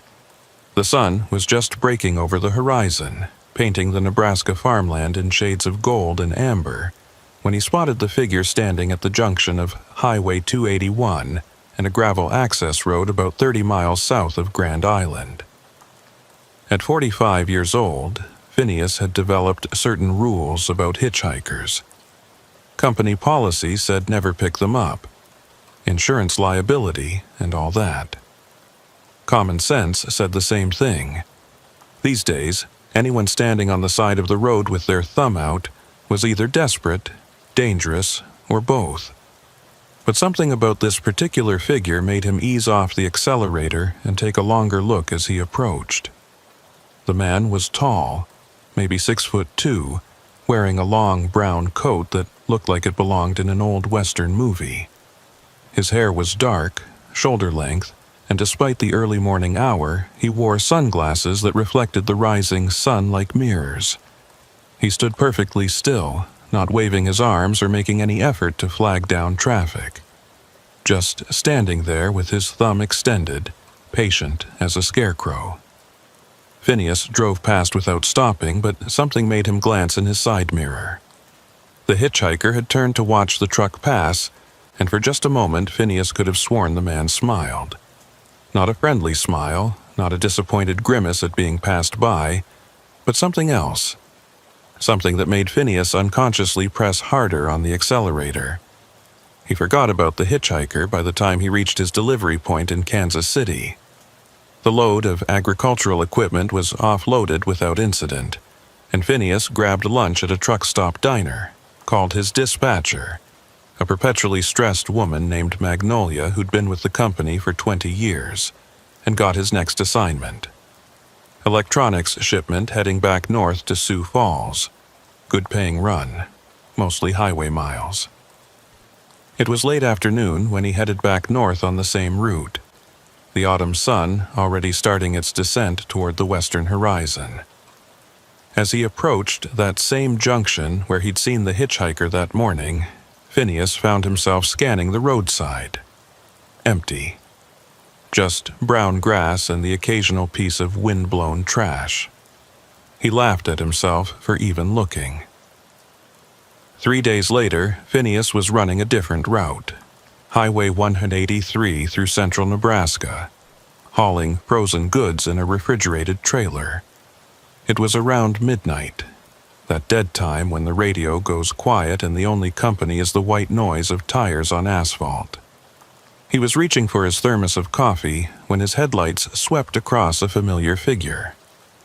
The same hitchhiker, same brown coat, same sunglasses despite the darkness, same patient stance with thumb extended. Standing at a crossroads nearly 100 miles from where Phineas had first seen him. This time, Phineas slowed down enough to get a better look. The man's face was pale, almost luminescent in the headlights with sharp cheekbones and a thin-lipped mouth. He didn't look homeless or stranded. His clothes, while unusual, appeared clean and well-maintained. There was no backpack, no sign that suggested a traveler, just the man himself, standing at the crossroads like he was waiting for something specific, or someone specific. As Phineas passed, the hitchhiker raised his other hand in a small wave, not desperate or pleading, but casual, almost friendly. Like he was saying, "See you next time." Phineas grabbed his CB radio, switching to channel 19. Breaker 19, this is Midwest Phantom northbound on 183. Anybody else seeing this hitchhiker out here? Tall guy in a brown coat? Static whispered back for a moment. Then a voice crackled through. Midwest Phantom, this is Knight Rider, about 10 miles behind you. Yeah, I saw him. Weird-looking dude. Been seeing him all week at different spots. Never in the same place twice. All week? Where else? Saw him on Highway 14 near Aurora 2 nights ago. Before that, junction of 30 and 281. Always at crossroads, always at night. Gives me the creeps. Another voice joined the conversation. This is Dakota Dream. I picked him up once. Phineas felt his hands tighten on the wheel. You picked him up? What happened? There was a long pause, then Dakota Dream's voice came back, quieter. Nothing happened. That's what was weird. He sat in complete silence for 50 miles. Never said where he was going, never said thanks when I let him out, just pointed to a crossroads and nodded when we got there. But boys, I had nightmares for a week after. Kept dreaming about crossroads and choices I'd made wrong. Did he threaten you? Phineas asked. No, nothing like that. He just sat there, but it felt like he was studying me, learning me. When he got out, he said one thing. You're not the one. Then he was gone. The conversation died after that, each driver retreating into their own thoughts. Phineas tried to shake off the unease, focusing on the road, the schedule, anything but the image of that pale face and those mirror sunglasses. A week passed without incident. Phineas ran his regular routes, Omaha to Denver, Denver to Wichita, Wichita back to Omaha. He didn't see the hitchhiker, didn't even hear chatter about him on the CB. Started to think maybe the guy had moved on, found whatever he was looking for. Then came the night that changed everything. It was the last week of November, the night before Thanksgiving. Phineas was hauling a load of frozen turkeys from a processing plant in Norfolk, Nebraska, heading south to distribution centers in Kansas. The weather had turned nasty. Not quite snow, but a freezing drizzle that made the roads slick and visibility poor. He was on Highway 81, about 20 miles north of York, when he saw the accident. Two cars tangled together in the median, steam rising from crumpled hoods, hazard lights blinking weakly. Phineas immediately started slowing down, reaching for his phone to call 911. That's when he saw him. The hitchhiker was standing beside the wreck, that brown coat unmistakable even in the rain. But he wasn't helping the accident victims. He was just standing there, watching, like a spectator at some grim theater. As Phineas's truck approached, the hitchhiker turned and looked directly at him. Even through the rain and darkness, even with those sunglasses, Phineas felt the weight of that gaze. The hitchhiker raised his thumb. Every instinct told Phineas to keep driving. Call 911, report the accident, but don't stop, don't engage. But there were people in those cars who might be hurt, might be dying. He couldn't just drive by. He pulled onto the shoulder about 50 yards past the accident, grabbed his emergency flashlight and first aid kit, and jogged back through the freezing rain. The hitchhiker hadn't moved, still standing there like a statue. "Are they okay?" Phineas called out as he approached. "Has anyone called for help?" The hitchhiker didn't respond, just stood there with that slight smile. Up close, Phineas could see his own reflection in those sunglasses, distorted, stretched, somehow wrong. Phineas moved past him to the first car. The driver, a middle-aged woman, was conscious but bleeding from a cut on her forehead. "Help is coming," Phineas told her, though he hadn't actually called yet. "Just stay still." The second car held a young couple, both dazed but seemingly uninjured. Phineas was checking them for signs of shock when he realized the hitchhiker had moved. He was now standing directly behind Phineas, close enough that he could feel the man's presence like a cold weight. "You're the one," the hitchhiker said. His voice was soft, cultured, with an accent Phineas couldn't quite place. "I've been waiting for you, Phineas." Phineas spun around, his heart hammering. "How do you know my name?" The hitchhiker's smile widened. "I know many things. I know you drive these roads 5 nights a week. I know you eat at the Flying J near Grand Island every Tuesday.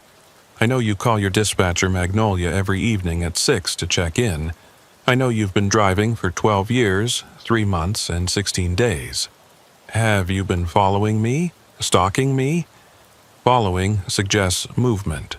I've simply been waiting at the crossroads where our paths would intersect. The hitchhiker removed his sunglasses, revealing eyes that were completely black. Not dark brown, not dilated pupils, but black from edge to edge, like pools of oil. "Every driver on these roads eventually comes to a crossroads, Phineas. A moment of choice. Yours is approaching." Phineas backed away, his hand moving instinctively to the knife he kept on his belt. "Stay away from me." The hitchhiker laughed, a sound like wind through dead leaves. "I'm not going to hurt you, Phineas. That's not my purpose. I'm simply here to observe, to witness, to ensure you make the choice you're meant to make." "What choice? What are you talking about?" But the hitchhiker had already turned away, walking back toward the highway. "You'll know when the moment comes, and I'll be there to see it." Sirens became audible in the distance. Phineas looked toward the sound, and when he turned back, the hitchhiker was gone. Not walking away, not hiding in the darkness, simply gone, as if he'd never been there at all. The state troopers and paramedics arrived minutes later. The accident victims were treated and transported, their injuries thankfully minor. When the trooper took Phineas's statement, he mentioned seeing a man at the scene, but didn't elaborate on the conversation.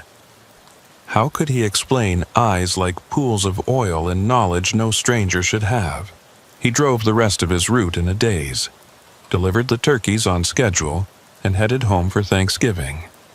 But even surrounded by the warmth of family, the normalcy of turkey and football and pumpkin pie, Phineas couldn't shake the hitchhiker's words. Your crossroads is approaching. The next week, Phineas tried to return to his routine, but everything felt different. Every intersection felt significant, every decision weighted with invisible importance. He started seeing the hitchhiker everywhere. A glimpse in a truck stop mirror, a figure in his peripheral vision that disappeared when he turned to look, always at the edge of sight like a shadow that moved independently of its source. Other drivers started reporting strange experiences too. A driver named Carl said he'd picked up a hitchhiker matching the description, but when they reached the destination, his passenger seat was empty, though the door had never opened. Another driver, a woman named Betty, swore she'd seen the hitchhiker at 3 different locations simultaneously. Impossible unless there were multiple people in identical clothes, or unless the rules of physics didn't apply. Magnolia called Phineas one evening, her usually stressed voice carrying an additional edge of concern.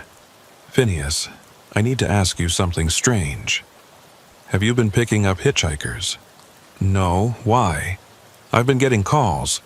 3 different drivers say they've seen you with a passenger. Same description every time, tall man in a brown coat. But your logs show you running solo. Phineas felt a chill run down his spine. I haven't picked up anyone, Magnolia, I swear. I believe you, but something weird is happening. Be careful out there, okay? Maybe take a different route for a while. So Phineas did. He switched to running Interstate 80 instead of the smaller highways, stayed away from the isolated crossroads where the hitchhiker seemed to appear. For a week, it worked. No sightings, no strange dreams, no feeling of being watched. Then came the night of December 15th. Phineas was hauling a load of industrial equipment from Council Bluffs to North Platte, fighting through the first real snowstorm of the season. Visibility was down to maybe 30 feet, the wind pushing his trailer sideways with every gust. He should have pulled off, found a truck stop to wait out the weather, but he was behind schedule and Magnolia had emphasized how important this delivery was. He was crawling along at 25 miles per hour when he saw the lights in his mirror. A vehicle coming up fast, way too fast for the conditions. Phineas moved as far right as he safely could, hoping the idiot would pass and become someone else's problem. But the vehicle, a black SUV from what he could tell, didn't pass. It pulled alongside him and matched his speed. Through the passenger window of the SUV, Phineas could see a face. The hitchhiker, no longer in his brown coat but wearing modern clothes, was driving the SUV and looking directly at him. The hitchhiker pointed ahead urgently, mouthing a single word, "Stop." Phineas's first instinct was to ignore him, to keep driving, but something in the hitchhiker's expression, actual concern, maybe even fear, made him hit the brakes. His truck slowed, the trailer fishtailing slightly in the snow, and came to a stop. Seconds later, barely visible through the snow, a massive pileup materialized out of the white. A dozen vehicles tangled together, completely blocking the highway. If Phineas had continued at his current speed, he would have plowed right into it. The black SUV had vanished. When Phineas looked around, heart still pounding from the near miss, he saw the hitchhiker standing beside his truck, back in the brown coat, those black eyes reflecting the emergency lights that were starting to appear through the snow. Phineas rolled down his window. "You saved me." "No," the hitchhiker said. "You saved yourself by choosing to trust. That was your first crossroads." "First, how many are there?" "3. Always 3. The second comes soon." The hitchhiker started walking backward into the snow, fading into the white. "And Phineas, when it comes, remember, the obvious choice isn't always the right choice." Emergency vehicles arrived, working to clear the pileup. It took 3 hours before traffic could move again. During that time, Phineas sat in his cab trying to process what had happened. The hitchhiker had saved his life, but why? What did he mean by 3 crossroads? When he finally delivered his load and called Magnolia to report the delay, she was unusually quiet. Then she said, "Phineas, I need to tell you something. That load you're carrying, it's not just industrial equipment. There are sealed containers in there with medical supplies, experimental drugs for a children's hospital in Denver. If they don't get them in the next 12 hours, 3 kids on the transplant list won't make it.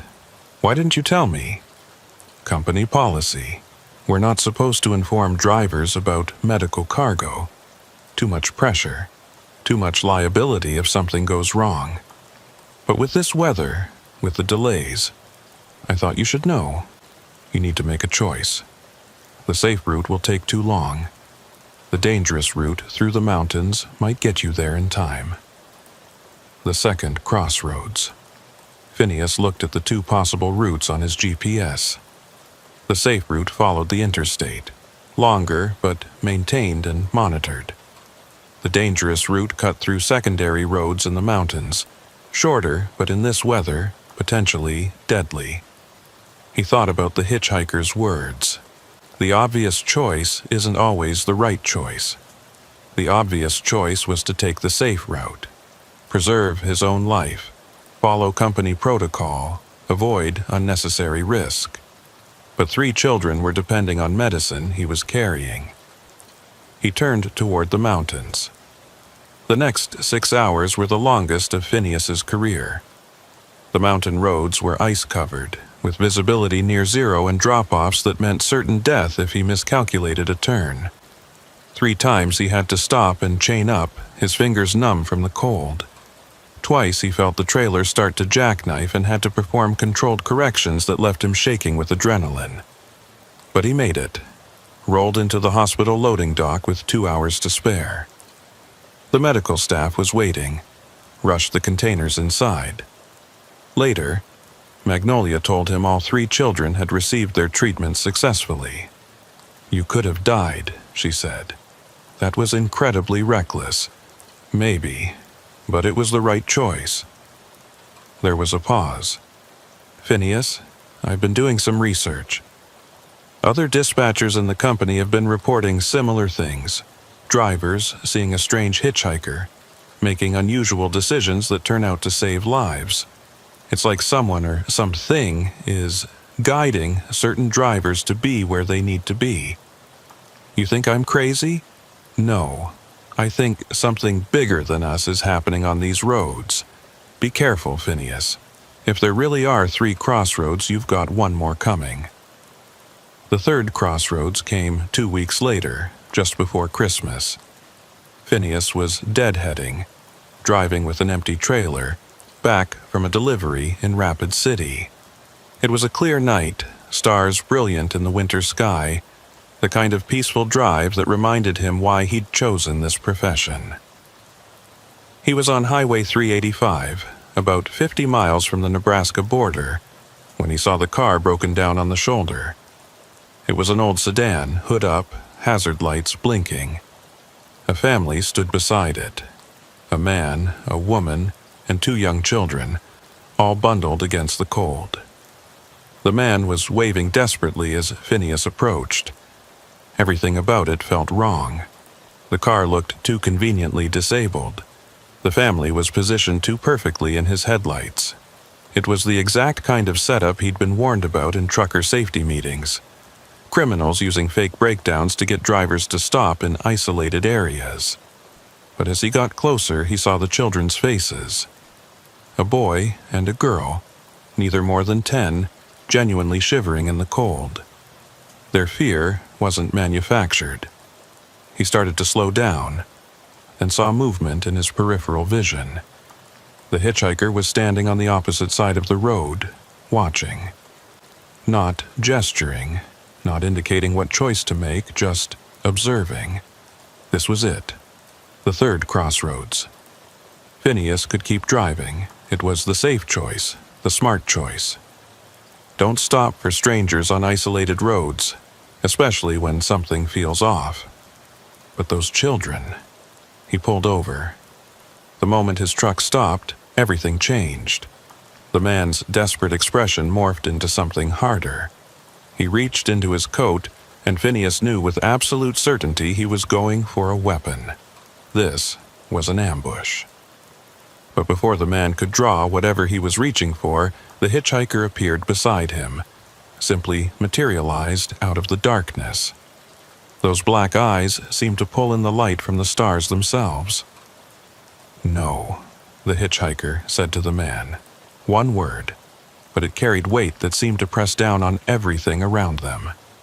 The man froze. His family froze. Even the wind seemed to stop. "This one has chosen correctly 3 times," the hitchhiker continued.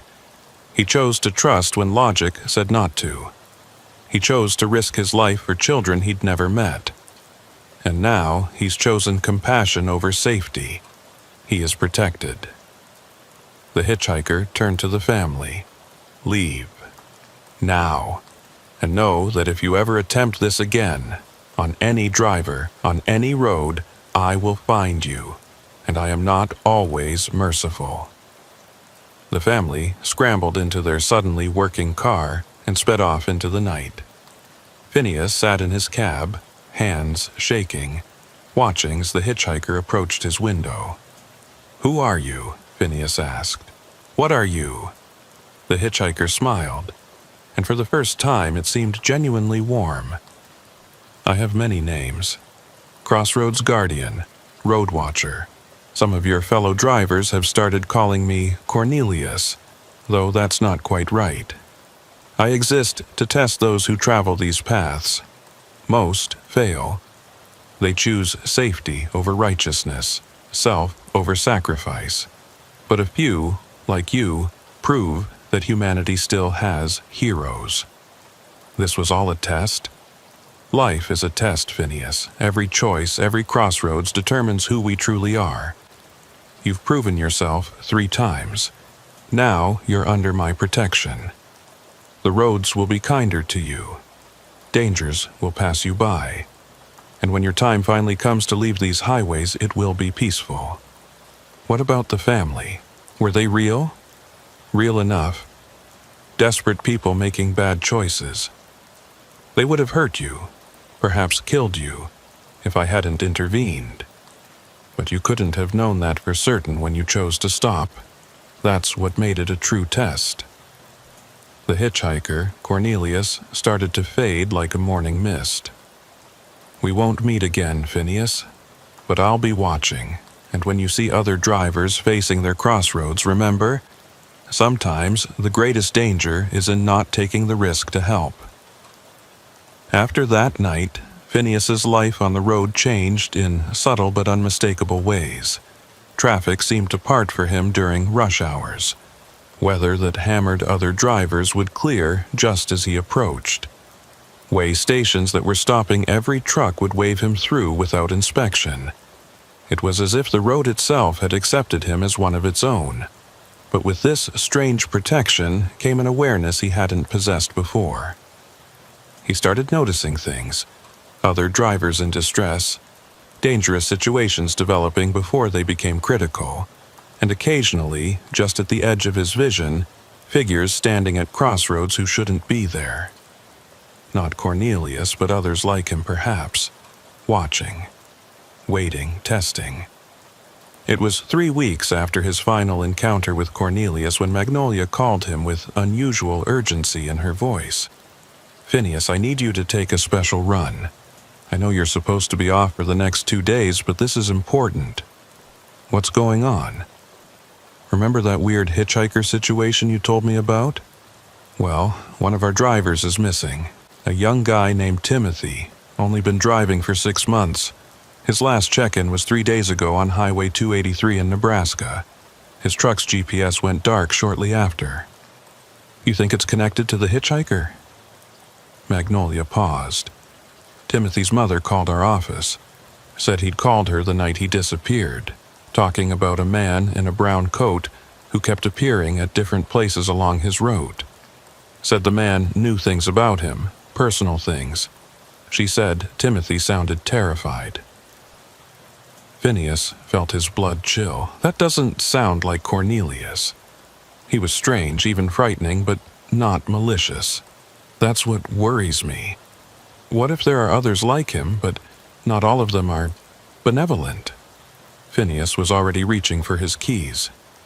Send me Timothy's last known location. I'll head out there now. Phineas, be careful.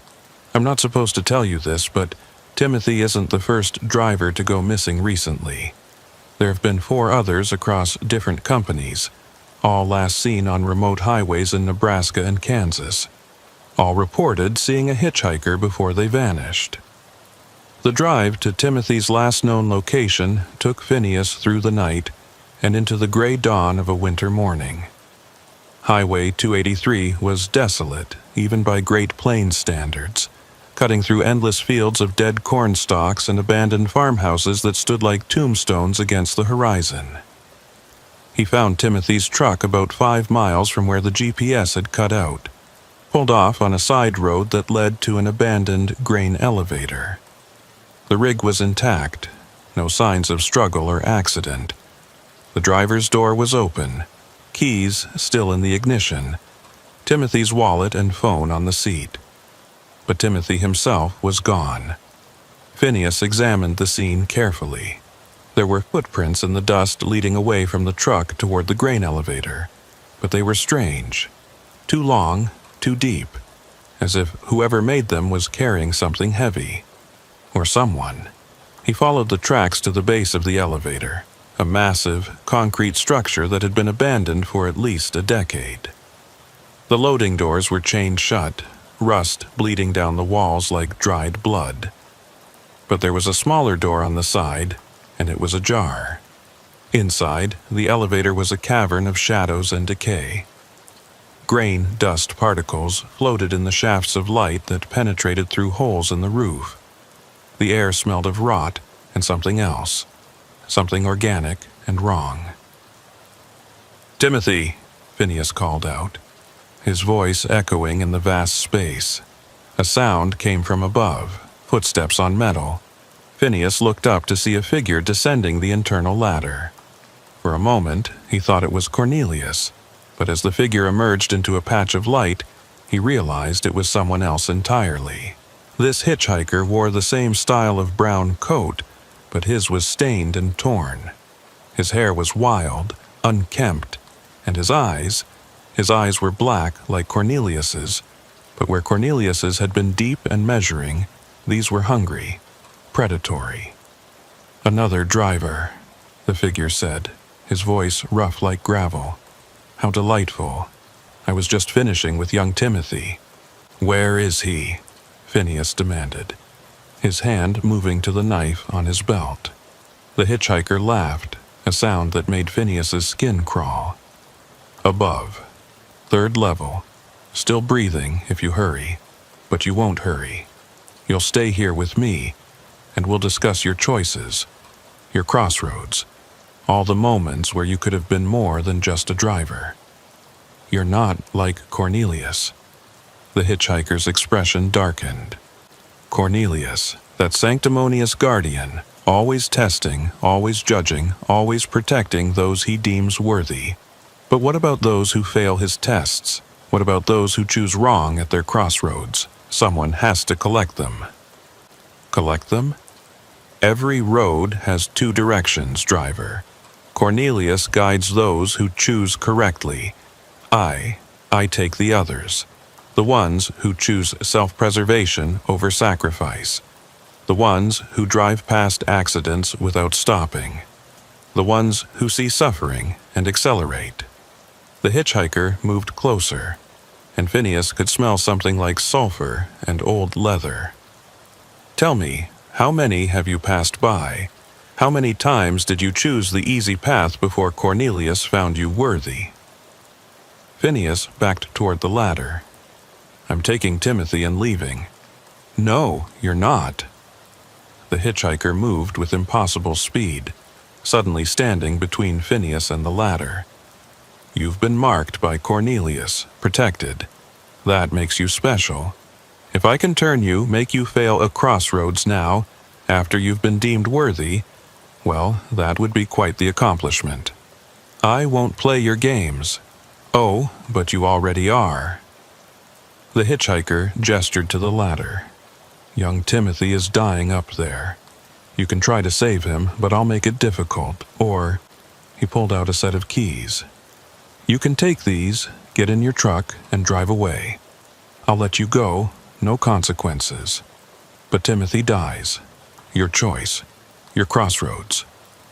Phineas looked at the keys, then at the ladder. The smart choice was to leave, get help, come back with police. But by then, Timothy would be dead.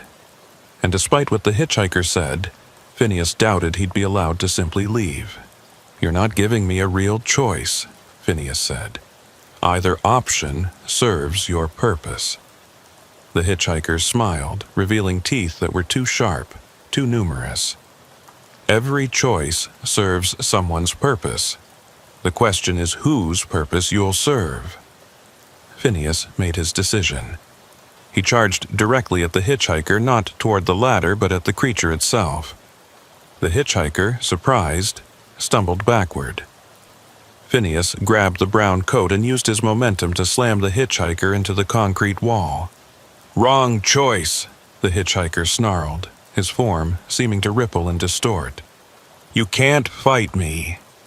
"I'm not trying to fight you," Phineas said, pulling something from his pocket, his phone, which he'd activated to record. "I'm documenting you." The hitchhiker's black eyes widened as he saw the phone. "No. No recordings. That's not allowed." "By whose rules?" Phineas backed away, keeping the phone trained on the hitchhiker. "Cornelius never minded being seen. Only creatures that live in shadow fear the light." The hitchhiker let out a shriek that sounded like tearing metal and launched himself at Phineas. But as he moved, his form began to dissolve, becoming translucent. The phone's simple act of observation, of recording, seemed to be undoing him. "This isn't over," the hitchhiker howled as he faded. "Others will come. The failed ones always need collecting." And then he was gone, leaving only the smell of sulfur and a scorch mark on the concrete floor. Phineas didn't waste time pondering what had happened. He scrambled up the ladder to the third level where he found Timothy. The young driver was unconscious, pale, with strange marks on his neck that looked like frostburn. But he was breathing. It took all of Phineas's strength to carry Timothy down the ladder and back to his truck. He called 911, then Magnolia, then sat with Timothy until the ambulance arrived. The paramedics said it looked like severe hypothermia, though the temperature hadn't been below freezing. Timothy recovered, though he had no memory of what happened after he stopped to investigate what he thought was an abandoned vehicle. The other missing drivers were never found, and Phineas didn't want to think about what that meant. Magnolia arranged for Phineas to meet with investigators, but when he showed them the video from the grain elevator, all it showed was shadows and dust. The hitchhiker, whatever he truly was, didn't show up on the recording. "Maybe some things aren't meant to be documented," the lead investigator said, though his expression suggested he'd seen unexplainable things before. After that incident, Phineas started carrying more than just his phone. He kept salt in his truck. Old trucker superstition said it was protection against evil. He had a small mirror attached to his keychain, another bit of folklore about revealing true forms. And he started paying closer attention to the stories other drivers told at truck stops. There were more hitchhikers out there, Some, like Cornelius, seemed to test and protect. Others, like the one in the grain elevator, preyed on drivers who made the wrong choices or simply had the bad luck to stop in the wrong places. And then there were stories of others. Hitchhikers who offered deals, who promised shortcuts that led nowhere good, who left drivers changed in ways they couldn't quite explain.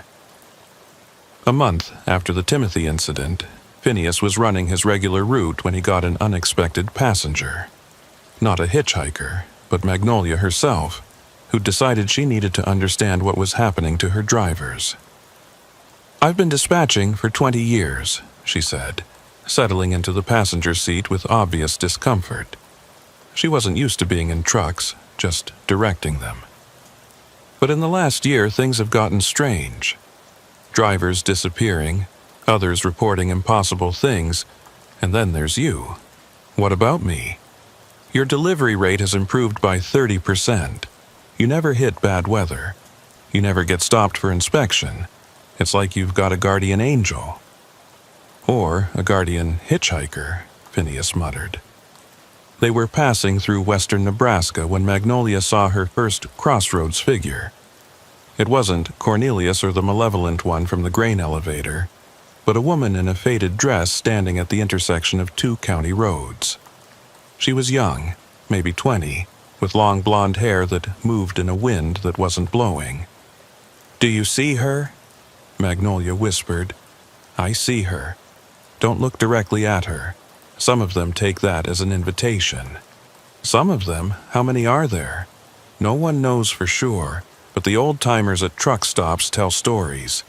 They say the highways have always had watchers.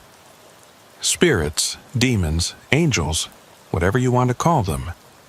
They're drawn to the crossroads, to the places where decisions are made." They passed the woman without incident, but Magnolia was pale. "This is insane. This can't be real." "Real is relative out here," Phineas said. "The important thing is knowing how to navigate it. Most hitchhikers won't bother you if you don't engage. The dangerous ones, well, you learn to recognize the signs." "What signs?" "They appear in multiple places too quickly. They know things they shouldn't. They're too perfect or too wrong, never quite human, and they always appear at crossroads, never on straight stretches of road." As if summoned by the conversation, a figure appeared ahead. But this one was different. It was Cornelius standing in the middle of the road, hand raised in a stop gesture. Phineas immediately hit the brakes. "Something's wrong. Cornelius said we wouldn't meet again." The truck came to a stop 20 feet from where Cornelius stood. The hitchhiker approached, his black eyes reflecting the headlights like mirrors. "Phineas," he said, his voice carrying despite the distance. "And the dispatcher Magnolia. Good, I need to warn you both." "Warn us about what?" Phineas called out. "The one you encountered at the grain elevator. He was just a scout. There are more coming. They're angry that you saved Timothy, that you've been teaching other drivers how to protect themselves." Cornelius moved closer, and Magnolia gasped at the sight of his eyes. "They're going to target your company specifically. Every driver you dispatch, Magnolia, will be at risk." "Why our company?" Magnolia asked, finding her voice. "Because you're fighting back. Because Phineas has shown others that these things can be resisted. Because your drivers are starting to carry protections, share information, look out for each other." Cornelius smiled slightly. "You're disrupting the natural order. Some of us approve. Others do not." "What can we do?" Phineas asked. "Adapt, evolve. The old protections help. Salt, iron, mirrors, recordings. But the best protection is community. Drivers watching out for each other, sharing information about dangerous areas, never leaving anyone alone on dangerous routes." Cornelius started to fade. "And Phineas, you're going to face another test soon. Not from me, but from them. They want to break you, to prove that even the protected can fall. Be ready." He vanished, leaving Phineas and Magnolia alone on the empty highway. "We need to warn everyone," Magnolia said, already pulling out her phone. "Every driver in our fleet. They won't all believe you. Then we'll make believers out of them. Training seminars, new safety protocols, whatever it takes." She looked at Phineas. "You're going to help me. You've been through this, survived it. The drivers will listen to you." So began a strange new chapter in Phineas's career. By day, he continued his regular routes. By night, he worked with Magnolia to develop what they called the Crossroads Protocol, a set of guidelines for dealing with unusual situations on remote highways. They distributed mirrors to every driver, for checking blind spots, officially, but really for revealing true forms. They mandated that all trucks carry salt, for dealing with ice, they said, though the real reason was different. They installed new GPS trackers that couldn't be disabled easily, and they instituted a buddy system for dangerous routes. Some drivers thought it was excessive, paranoid even, until they started encountering the hitchhikers themselves. The reports came in slowly at first. A driver named Marcus saw a figure that appeared at 3 different intersections within minutes. Another driver, Sarah, picked up what she thought was a stranded motorist, only to have them vanish from her cab mid-conversation, leaving only the smell of sulfur. A team driver pair reported being followed by the same hitchhiker for over 200 miles, always maintaining the exact same distance. But the protocols were working. Drivers were escaping situations that might have ended badly. They were protecting each other, sharing information, refusing to be isolated victims. Then came the night of January 15th, exactly 2 months after Cornelius's warning. Phineas was hauling a load of agricultural equipment through Kansas, the temperature well below freezing, when his CB radio crackled to life with a desperate call. "Emergency! Emergency! This is Silver Dollar on Highway 183, mile marker 47. They're surrounding me. Multiple hitchhikers all around my truck." Phineas recognized the voice. A young woman driver named Janet, who just started 3 months ago. He was only about 10 miles from her location. "Silver Dollar, this is Midwest Phantom. I'm coming to you. Keep your doors locked and your mirrors visible. They're on my truck. On the roof. On the hood. Oh God, their faces." The transmission cut to static. Phineas pushed his truck harder, engine roaring through the frozen night. He called Magnolia, who immediately started vectoring other drivers toward the location. But Phineas knew he'd get there first.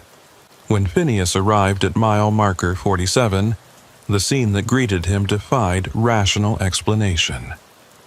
Janet's truck was stopped in the middle of the highway, hazard lights blinking in a rhythmic pattern that seemed almost hypnotic. But it was what surrounded the truck that made Phineas's blood run cold. There were at least 7 figures circling the vehicle, all in variations of that brown coat he'd come to associate with the hitchhikers. But these weren't moving like humans. They flowed around the truck like smoke, sometimes solid, sometimes translucent, their faces shifting between human features and something far more disturbing. Hollow sockets where eyes should be, mouths that opened too wide, expressions of hunger that belonged on no living thing. Janet was visible in the cab, pressed against the driver's seat, holding up a small mirror that seemed to be keeping the creatures at bay. Every time one got close to the windows, the reflection would make it recoil with a sound like steam hitting ice. Phineas didn't hesitate. He'd learned from his encounter at the grain elevator that these things, whatever they were, had rules they had to follow. He grabbed his emergency kit. Salt, mirrors, his phone set to record, and something new he'd added after talking with an old trucker at a rest stop. An iron crowbar that had been blessed by 3 different religious leaders. He also activated the new emergency broadcast system Magnolia had installed in all company trucks. Code black at mile marker 47 on Highway 183. Multiple hostile entities. Driver in immediate danger. All available units respond. The responses came immediately. Big Thunder, 8 minutes out. Kansas Wind, 12 minutes. Night Rider, 15 minutes. Phineas stepped out of his truck, the crowbar in one hand, his phone recording in the other. The hitchhikers immediately noticed him, 3 of them peeling away from Janet's truck to approach him. "The protected one," they said in unison, their voices overlapping like a broken echo. "You should not have come." "Let her go," Phineas said, his voice steadier than he felt. "She's not part of whatever grievance you have with me. Everyone is part of it now," the lead hitchhiker said. This one was more solid than the others, more defined. Phineas recognized him as the one from the grain elevator, somehow returned despite seeming to dissolve. "You've taught them to resist, taught them to protect themselves. The harvest has become difficult.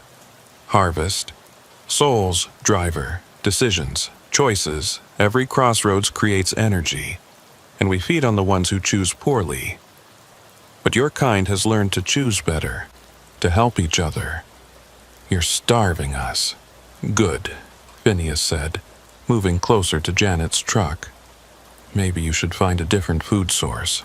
The hitchhiker laughed, that terrible sound of tearing metal.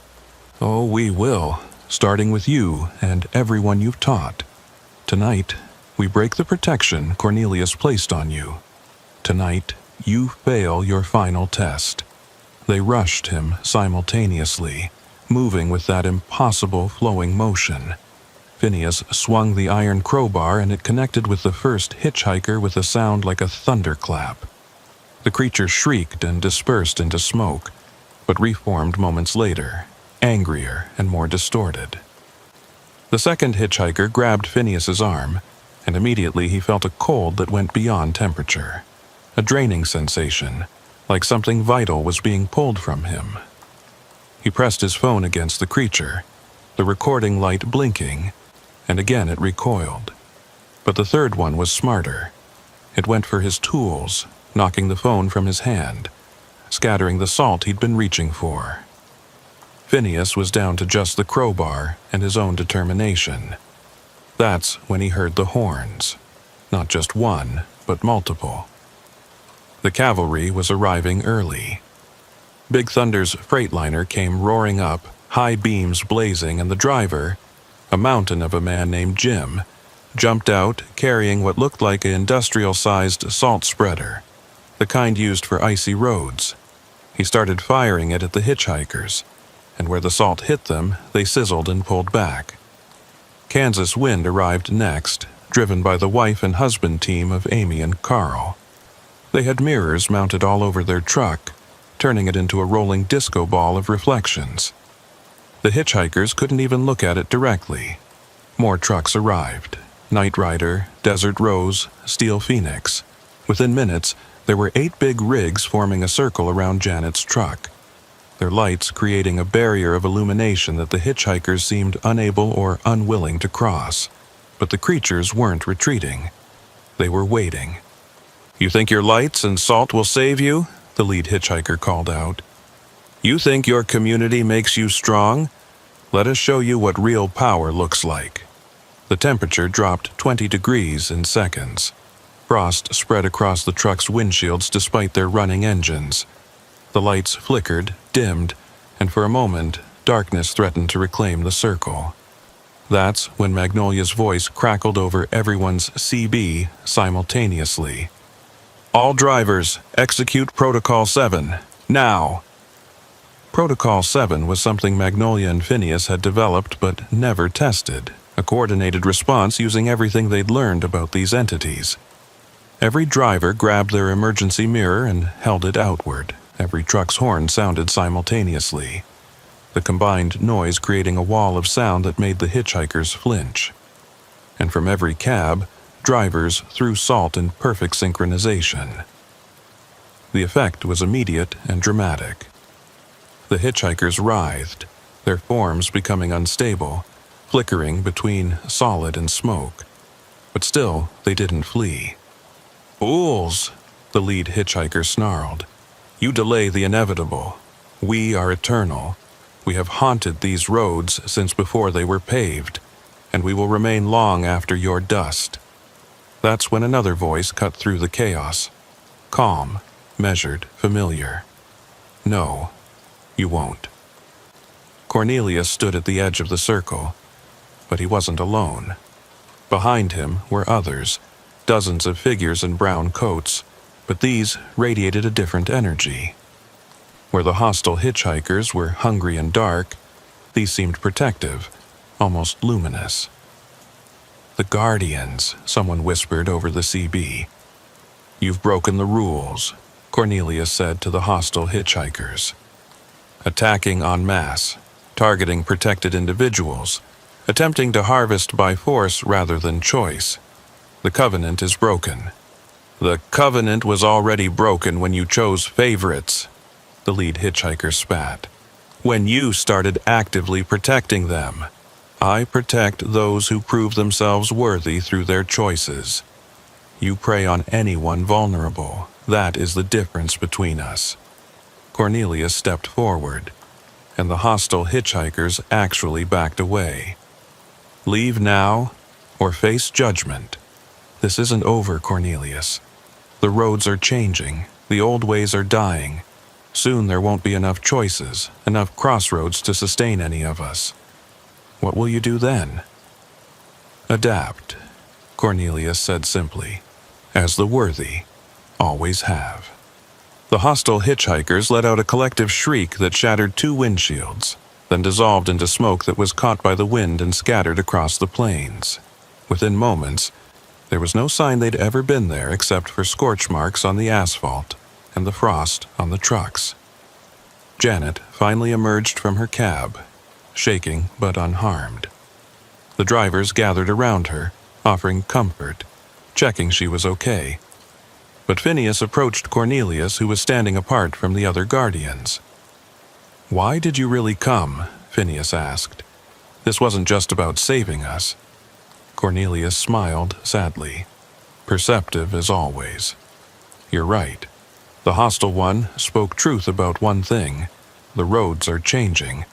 Autonomous vehicles, GPS tracking, satellite surveillance. The mystery is leaving the highways, and with it, we're losing our purpose. So, what happens to you? We adapt, as I said. Some of us are learning to exist in new ways, finding crossroads in digital spaces, decision points in virtual realms. Others," he gestured to where the hostile hitchhikers had vanished. "Others refuse to change and become more desperate, more dangerous. And you? I'm investing in humanity. In people like you who understand that the crossroads isn't about the physical intersection, it's about the choice. Every moment of decision is a crossroads, whether it's on a highway or in a hospital or at a computer screen." Cornelius looked at the assembled drivers. "You've all chosen to protect each other. That creates a different kind of energy, one that sustains guardians like myself. So we're feeding you? In a way, but it's symbiotic. We protect, you choose rightly. The energy of those good choices strengthens us to protect more. It's the opposite of what the hostile ones do. They feed on fear and failure, creating more of both." Magnolia had been listening, having arrived in a company pickup. "How do we know which ones are guardians and which ones are hostile?" "You'll learn," Cornelius said. "The same way you learn to read the weather, traffic patterns, dangerous drivers. It becomes instinct." He started to fade, as did the other guardians. "But remember, not all hitchhikers are us. Some are just people needing help. Don't let fear make you drive past someone truly in need." As the guardians vanished, the drivers stood in a circle, processing what they'd witnessed. Finally, Big Thunder Jim broke the silence. "So, Anyone else thinking we need to update the protocol manual? The tension broke with nervous laughter.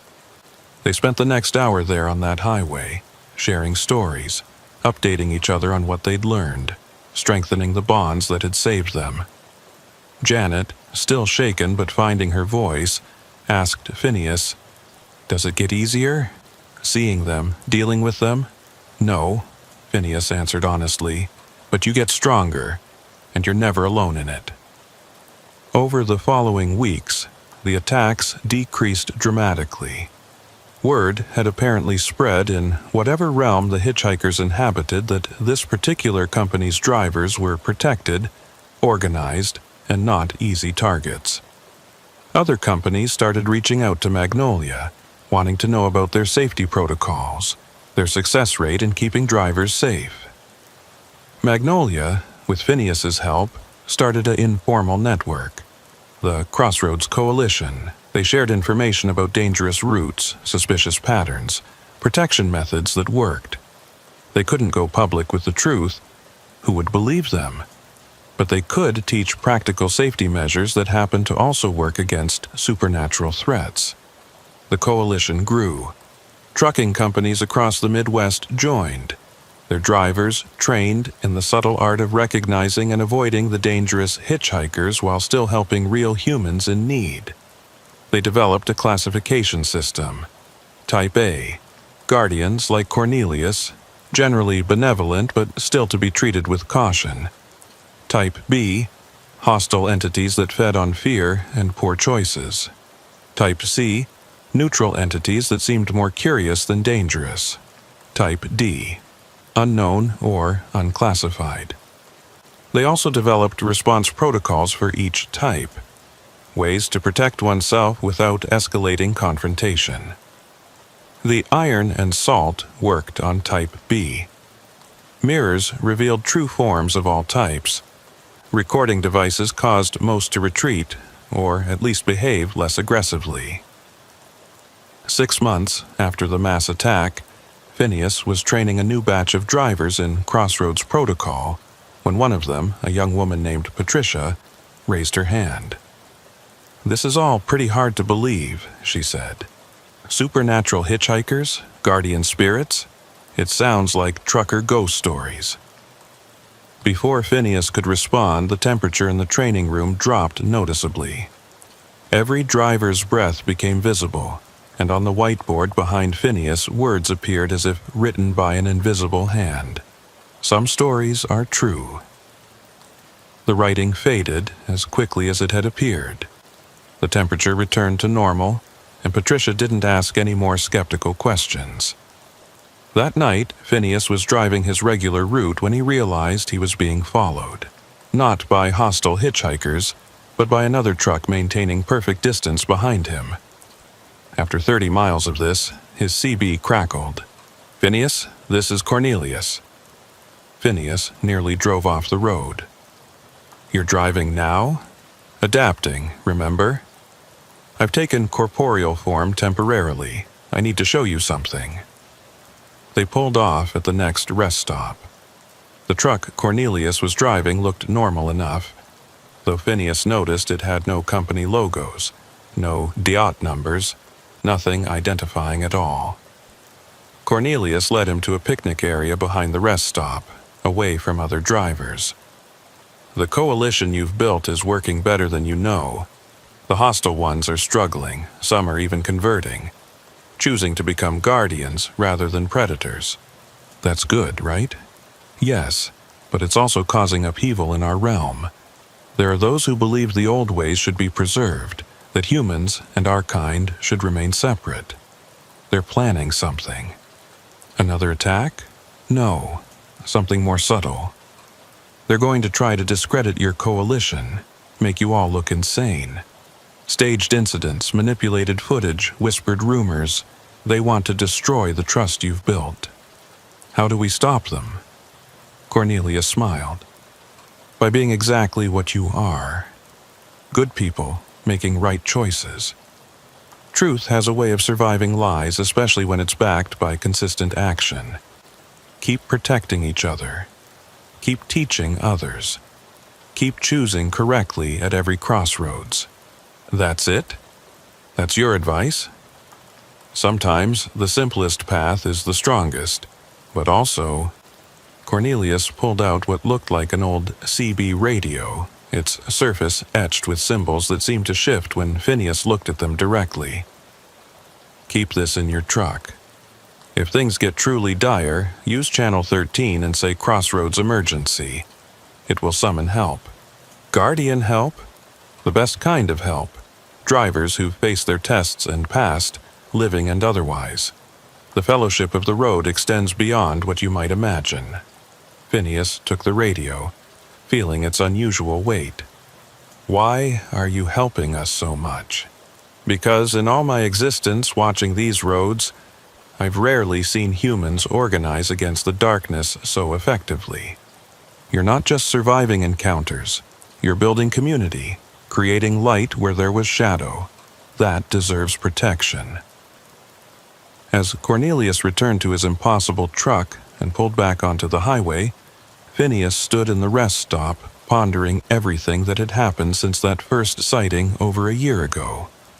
His life had become something he never could have imagined. Part trucker, part protector, part teacher of impossible realities. His phone buzzed with a message from Magnolia. 3 new companies want to join the coalition. Also, Timothy from the grain elevator incident wants to become an instructor. Says he owes it to others to share what he learned. When can you meet with them? Phineas smiled. The network was growing. The light was spreading. Whatever the hostile entities planned, they would face it together. The fellowship of the road, as Cornelius had called it, was stronger than any individual threat. He climbed back into his truck, placed the strange CB radio carefully in his emergency kit, and pulled back onto the highway. Somewhere out there, at crossroads yet unseen, other drivers were facing their tests. Some would pass, some would fail, but increasingly they wouldn't face them alone. The road stretched endlessly ahead, full of dangers both mundane and supernatural. But it was also full of guardians, both human and otherwise, watching over those who traveled through the night. And Phineas was proud to be among them. The sabotage began subtly, just as Cornelius had warned. It started with edited videos appearing on social media, footage of truckers talking about hitchhiker protocols, but manipulated to make them sound delusional. A driver explaining the salt protection became, through clever editing, a ranting conspiracy theorist talking about demon possession. A safety meeting about mirror placement was recut to look like a cult gathering. Magnolia called Phineas at 3 a.m., her voice tight with stress. "We've got a problem. 3 companies just pulled out of the coalition. They're saying we're making their drivers paranoid that we're spreading mass hysteria. The hostile ones are moving against us, just like Cornelius said they would. It's worse than that. The Department of Transportation is launching an investigation into our unsafe practices. They're particularly concerned about drivers carrying unauthorized items like blessed crowbars and industrial salt spreaders." Phineas sat up in his sleeper berth, fully awake now. They can't shut down basic safety equipment. They can if they frame it as mental health concerns. There's talk of mandatory psychological evaluations for any driver who reports seeing unusual hitchhikers. The trap was elegant in its simplicity. Discredit the witnesses, pathologize the protectors, and the highways would once again become hunting grounds for the hostile entities. "We need to call a gathering," Phineas said. "Every driver in the coalition. This weekend at the old truck stop on Highway 281. That place has been closed for 2 years. Exactly. No cameras, no outsiders, just us and whoever else shows up." That weekend, over 200 drivers converged on the abandoned truck stop. They came in convoys watching each other's backs, mirrors, and salt at the ready. As the sun set over the Nebraska plains, Phineas stood on the hood of his truck to address the crowd. "They want us divided," he called out. They want us questioning ourselves, questioning each other. But everyone here knows the truth. We've seen them, we've faced them, we've protected each other from them. A younger driver named Marcus raised his hand. But what if they're right? What if we're just seeing things because we expect to see them? Mass hysteria is a real phenomenon. Before Phineas could respond, the temperature plummeted. Every breath became visible. The abandoned truck stop's old neon sign flickered to life. Impossibly, since the power had been cut years ago. And in that stuttering light they appeared. Dozens of them. Not just the hostile ones, but guardians too. Type C neutrals, and others that didn't fit any category they'd established. They stood at the edges of the gathering, visible to all, undeniable in their presence. Cornelius stepped forward from among the guardians. You wanted proof of your sanity. Here it is. We show ourselves to all of you together, so there can be no doubt. The lead, hostile hitchhiker emerged from his group, that same one Phineas had encountered multiple times. This proves nothing. They'll say it was mass hallucination, group psychology, a shared delusion. Then we'll give them something that can't be explained away, Cornelius said. He raised his hand, and every truck in the lot, all 200 plus, started simultaneously. Not just the engines, but the radios, all tuning to the same frequency, all playing the same message. We are the watchers at the crossroads. We have existed as long as humans have faced choices. We are not your enemies unless you make us so. We are not your friends unless you earn it. We simply are, and we witness. The message repeated in dozens of languages recorded on hundreds of phones. But when the drivers later tried to play back the recordings, they would find something interesting. The message was different for each person, personalized, containing information only they would know. Undeniable proof that something beyond mass hysteria had occurred. The hostile hitchhiker snarled. You break our laws, Cornelius. Direct intervention, mass revelation, the consequences are mine to bear, Cornelius interrupted. These humans have earned the right to know they're not insane. They've built something unprecedented, a network of protection that spans thousands of miles. They deserve the truth. What happened next would be debated in truck stops for years to come. The hostile entities and the guardians faced each other across the lot, tension building like the air before a tornado. Then, from the crowd of drivers, someone started singing. It was Janet, the young driver who'd been surrounded just months before. She sang, "This land is your land," her voice shaky but growing stronger. Other drivers joined in. A song every American knew. A song about roads and traveling and belonging. The effect on the entities was immediate. The hostile ones writhed as if in pain, while the guardians seemed to grow more solid, more present. By the second verse, half the drivers were singing. By the third, it was everyone. The lead hostile hitchhiker screamed, a sound that shattered windshields and set off every car alarm for miles. This isn't over. The roads belong to us. They've always belonged to us. No, said a new voice. It was Timothy, the driver Phineas had saved from the grain elevator. He stepped forward, still bearing the frost scars on his neck. The roads belong to whoever travels them with purpose, and our purpose is to help each other get home safe. The hostile entities retreated, dissolving into smoke that was pulled apart by the prairie wind. But before the lead one vanished completely, he locked eyes with Phineas. You've won this battle, but the war continues. Every crossroads, every choice, will be waiting, and one day, you'll choose wrong. Maybe, Phineas replied, but not today, and not alone. The entity vanished with a final shriek. The Guardians remained a moment longer. Cornelius approached the gathered drivers. "You've done something remarkable. You've created your own protection, your own light in the darkness. We'll continue to watch, to guard when needed, but you don't need us as much as you think. The real protection comes from each other." He turned to Phineas specifically. "The radio I gave you, you won't need it for summoning help. Use it to coordinate, to build. The Fellowship of the Road is yours to shape now." With that, the Guardians faded, leaving 200 drivers standing in an abandoned truck stop, forever changed by what they'd witnessed.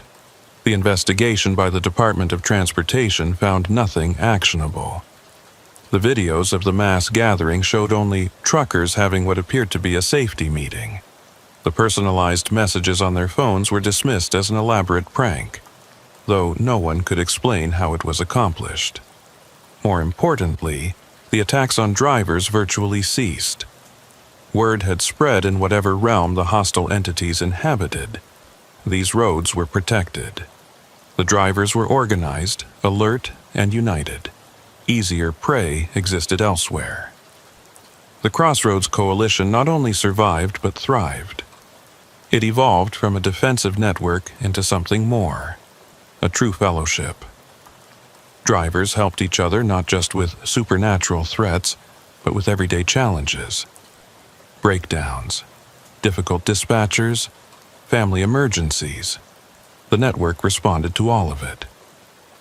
Magnolia was promoted to regional director, her success with driver safety earning recognition even if the true reasons remained hidden. She used her new position to spread the coalition's practices wider, always couched in terms of conventional safety and mental health support. A year after the gathering at the abandoned truck stop, Phineas was training a new group of drivers when one asked, "Do you still see them, the hitchhikers?" "Sometimes," Phineas admitted. "But it's different now.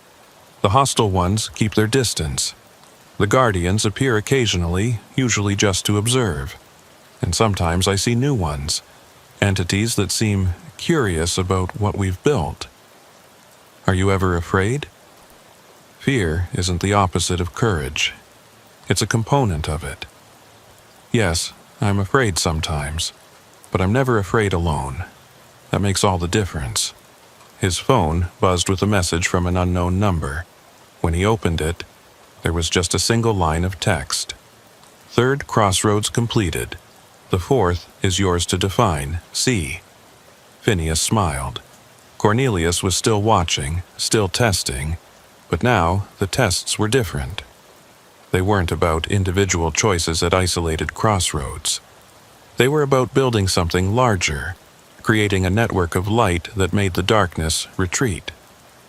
3 months later, Phineas was approached by a documentary filmmaker who'd heard rumors about the coalition. She wanted to tell their story, the real story, not the sanitized version they gave to officials.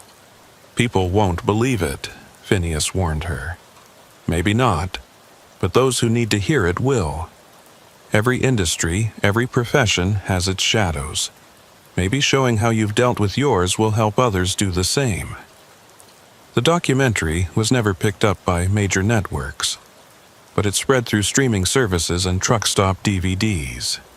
It became required viewing for new coalition members, a reminder that the impossible was just another challenge to overcome together.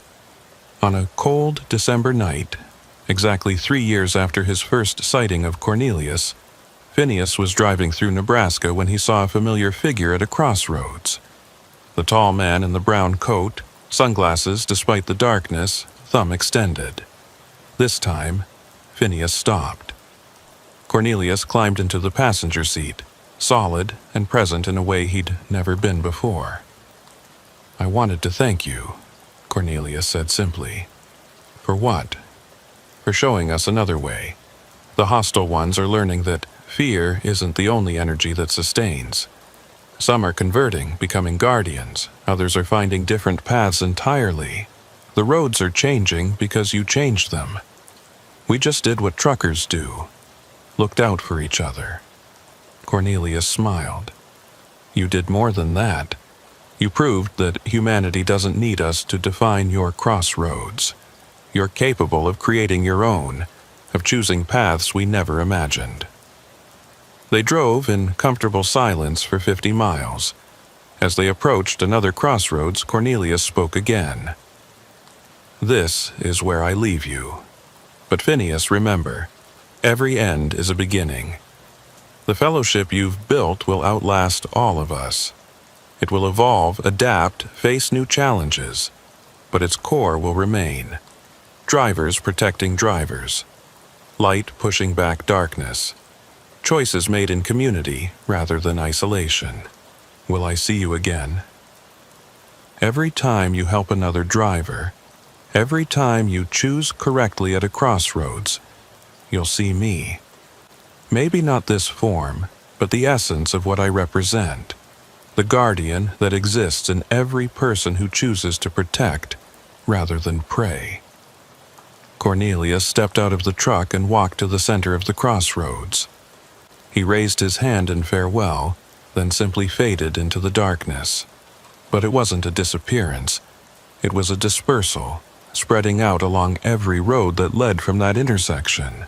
Phineas sat there for a moment, engine idling, watching the empty crossroads. Then his CB crackled to life. Breaker 19, this is Lost Lamb, southbound on 281. My engine's making a weird noise and I'm scared to stop out here alone. Anyone nearby? Phineas grabbed the mic. Lost Lamb, this is Midwest Phantom.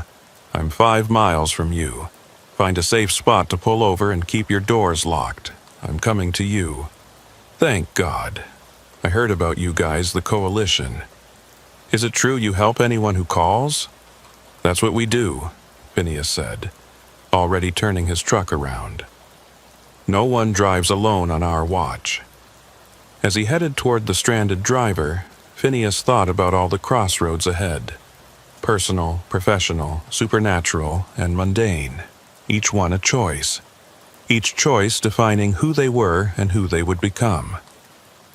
The Coalition now had chapters in 12 states. The mysterious hitchhiker sightings had dropped by 80%. Drivers were safer, both from conventional and unconventional threats. They'd built something that transcended the original threat, creating a community that would endure long after the last hitchhiker faded from the roads. 5 years later, when Phineas finally retired from driving, he didn't leave the Coalition. He became its historian and trainer, teaching new generations of drivers about the crossroads they'd face. Some students believed every word about the supernatural encounters. Others thought they were metaphors for the choices and challenges of the road.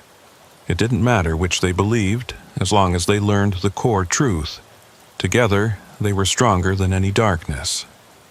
On his final official day as a driver, Phineas took one last run down Highway 281. At every crossroads, he thought he saw a figure standing watch, sometimes in a brown coat, sometimes in modern clothes, sometimes just a shimmer in the air. Guardians all, watching over the roads they'd helped make safe. His CB crackled one final time as he pulled into his home terminal. It was Magnolia, now running the Coalition's national operations.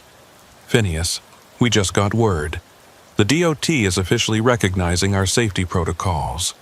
They're recommending them industry-wide. We did it. No, Phineas corrected. We're doing it. Present tense. The work never really ends. The eternal crossroads? Something like that. Every day, every choice, every mile of road. We keep watching, keep protecting, keep choosing right. As he parked his truck for the last time, Phineas saw something in his mirror. A figure in a brown coat, standing by the terminal gate. But when he turned to look directly, it was just another driver, headed out for a night run, CB antenna bobbing, mirrors gleaming, salt container visible on the dashboard. The fellowship of the road continued. That night, Phineas had a dream. He was standing at a massive crossroads. not of highways but of light, beams stretching in every direction, each one a path taken by a driver he'd trained, helped, or saved. The network spread beyond the horizon, an interconnected web of protection and purpose.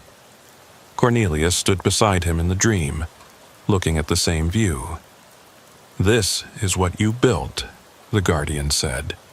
"Not just safety protocols or corporate coalitions, but this, a living network of human courage and compassion. What happens to it now? It grows. It evolves. It faces new challenges as the roads change, as technology advances, as the world shifts. But the core remains.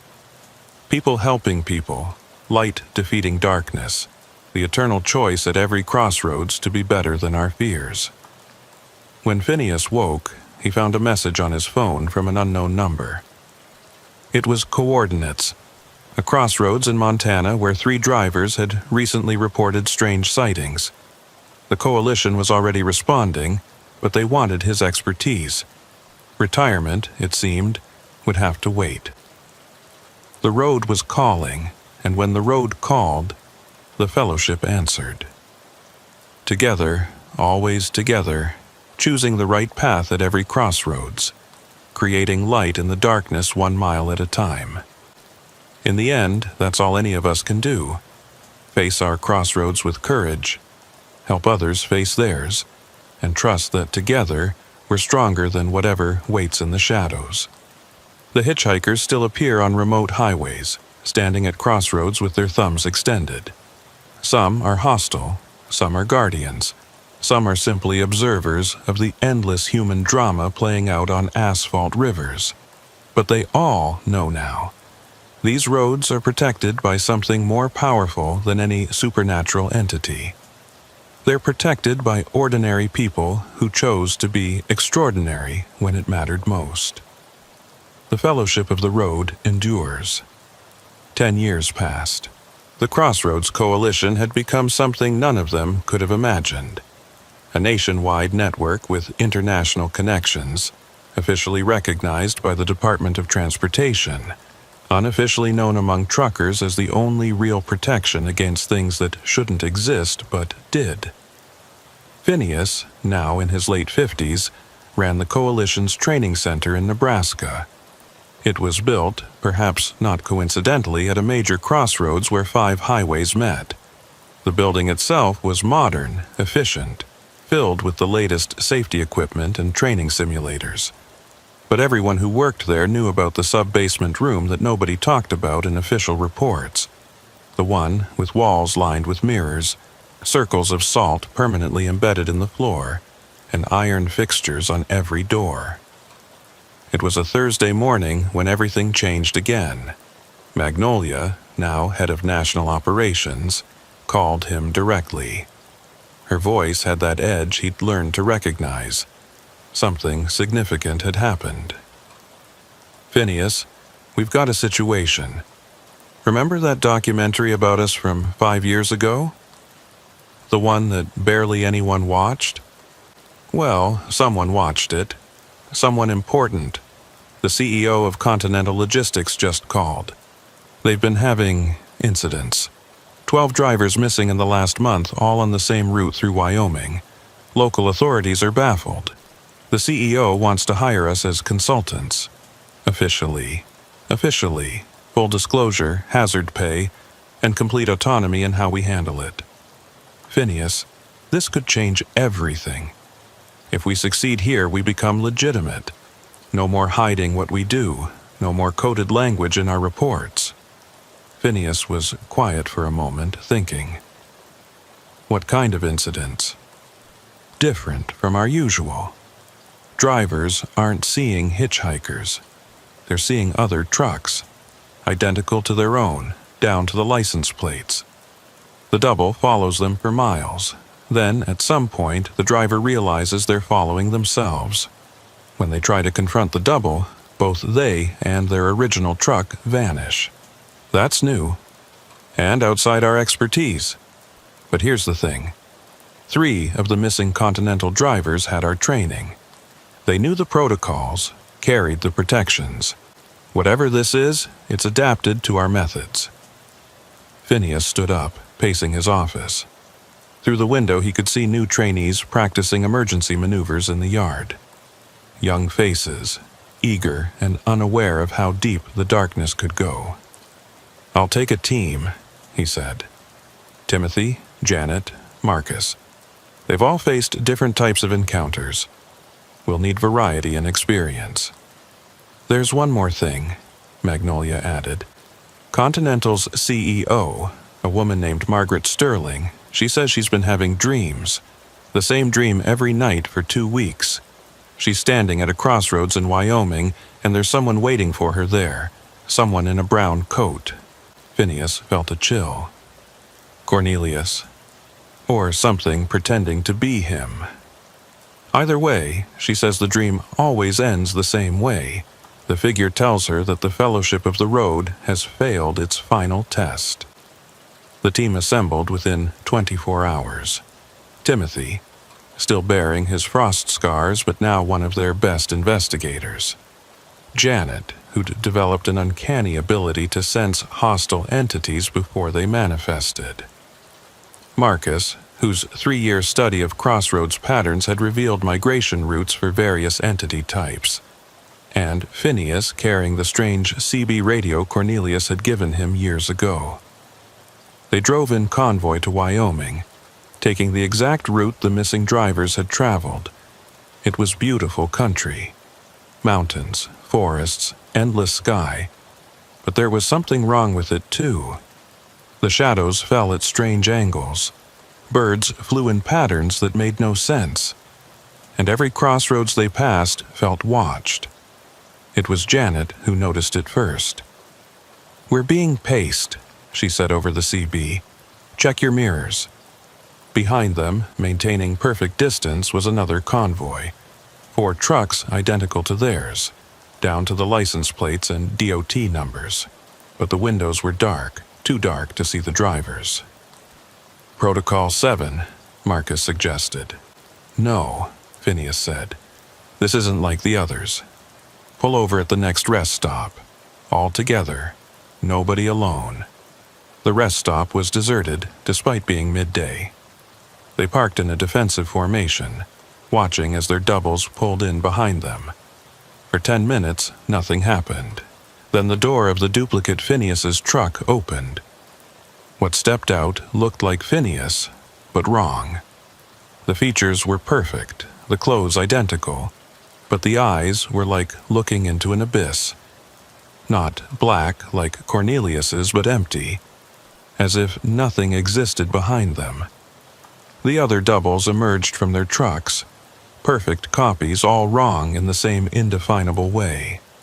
The Phineas double spoke, its voice exactly matching his but devoid of any emotion. "You have protected the roads for 10 years. You have built a fellowship that spans the nation, but you have forgotten the first rule of the crossroads." "What rule?" Phineas asked. "Every choice creates a shadow. Every path taken leaves a path untaken. Every person saved leaves someone unsaved. We are your shadows, the accumulation of all the choices you didn't make, all the drivers you couldn't save."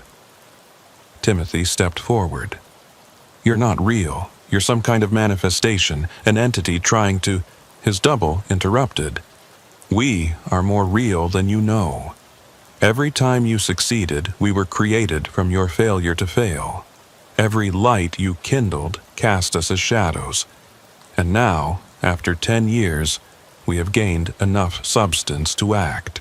"What do you want?" Janet demanded. Her double smiled, an expression that looked deeply wrong on features meant to be Janet's. "To complete the pattern. You exist, therefore we must exist. You save, therefore we must condemn. Balance must be maintained." "That's not how it works," Phineas said. Cornelius never mentioned Cornelius. All 4 doubles said in unison. "Is gone. Dispersed, as he chose to be, spread so thin across the roads that he cannot intervene. The Guardians have withdrawn, the hostile ones have retreated, and that has left a vacuum. We are what fills it.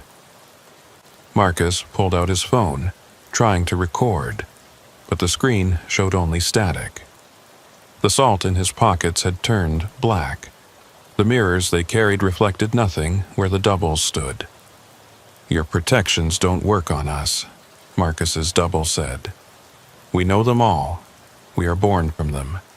Every ward you created gave us form. Every protocol you established gave us rules to exist within." That's when Phineas remembered the CB radio Cornelius had given him. Channel 13, he'd said, for emergencies. He reached into his truck, grabbed the radio, and switched to Channel 13. "Crossroads emergency," he said clearly. "This is Phineas at the Wyoming rest stop, Highway 287, mile marker 156. Crossroads emergency." The doubles laughed, a sound like echoing hollowness. "No one is coming. That frequency is dead. The fellowship you built stands alone now." But Phineas kept the channel open, and after a moment he heard something. Not voices, but a sound like wind through wheat fields, like tires on an endless highway, like every truck engine that had ever run these roads humming in harmony. Then they came. Not trucks, but drivers. Hundreds of them, more. Some were solid, clearly alive, having heard the call and responded. Others were translucent, wavering. Drivers who had passed on but remained connected to the fellowship. They came from every direction, surrounding the rest stop, creating a circle of humanity around the shadows. Among them, Phineas saw faces he recognized. Drivers they'd saved, drivers they'd trained, drivers who'd died protecting others. And at the front, visible but not quite solid, was the dispersed essence of Cornelius, pulled back together by the emergency call.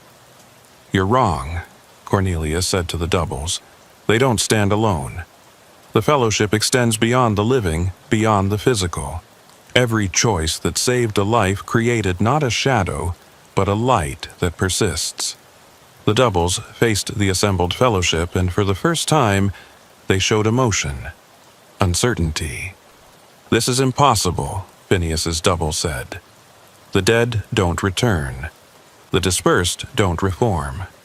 "They do when the cause is sufficient," Cornelius replied. "And you, shadows, have made a fundamental error. You believe you are the opposite of the fellowship, but you're not. You're part of it. The shadow cast by a light source is still defined by that light." Timothy understood first. "They're not our enemies. They're our responsibility." His double turned to him. "What?"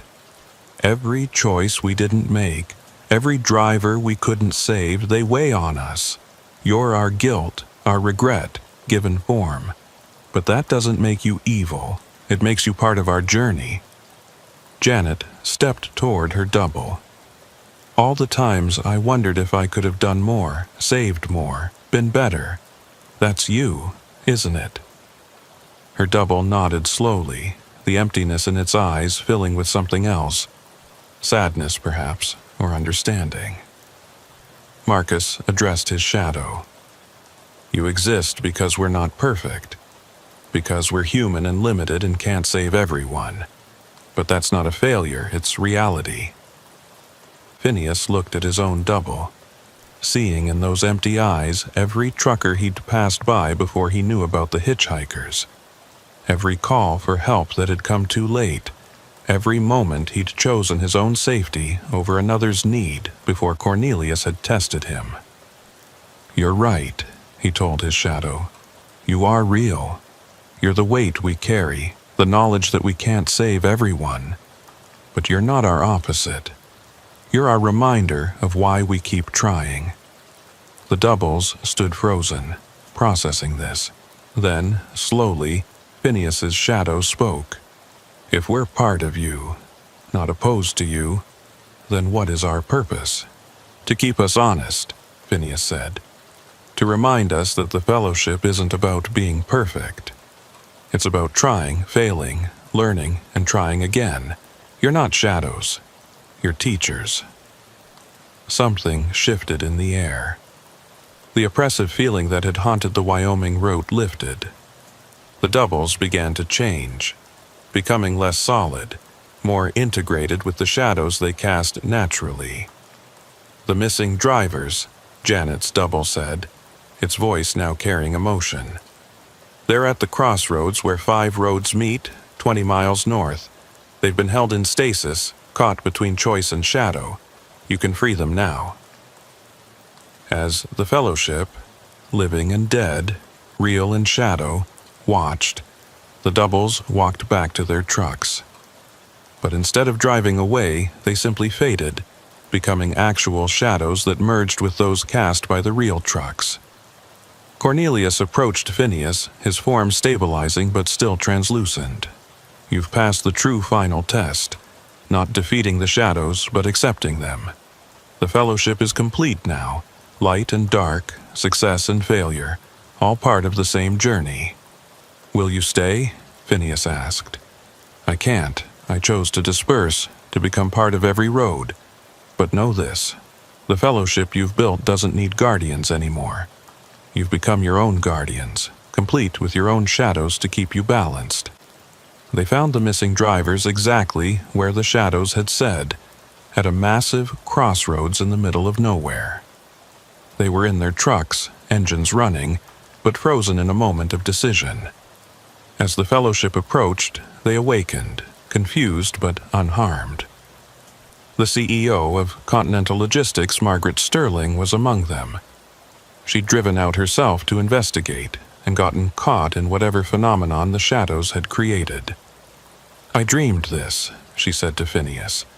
I dreamed you would come, that the fellowship would save us. But in my dream, you were different. You were both light and shadow. We are now, Phineas replied. The fellowship isn't just about the light anymore. It's about acknowledging the darkness, too, the failures that make us human. Continental Logistics didn't just hire the Crossroads Coalition as consultants. They integrated them fully, creating the first official corporate recognition of paranormal highway phenomena. It started a domino effect. Within a year, every major trucking company had similar programs. The training center in Nebraska expanded, adding courses not just on protecting against entities but on understanding them, coexisting with them. The shadows had taught them that opposition wasn't always the answer. Sometimes integration was. But the most significant change was in the drivers themselves. They no longer saw the strange encounters as us versus them.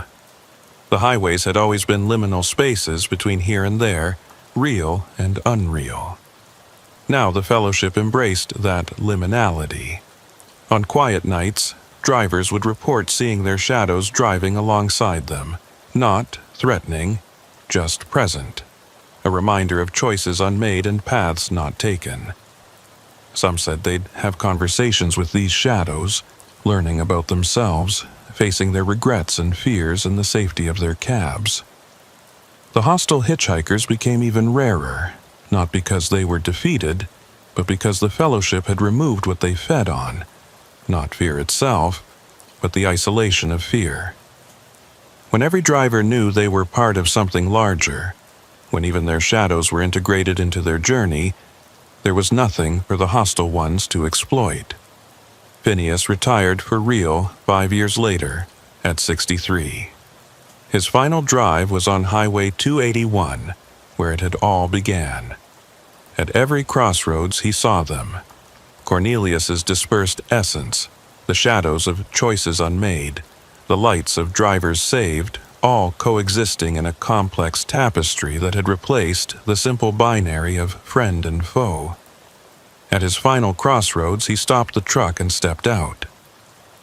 The shadow that emerged from the other side wasn't hostile or empty. It was him, but representing every other life he could have lived if he'd made different choices. Any regrets? His shadow asked. Phineas thought about it. No, every choice led here, to this moment, to this fellowship. The paths not taken made the path I took meaningful.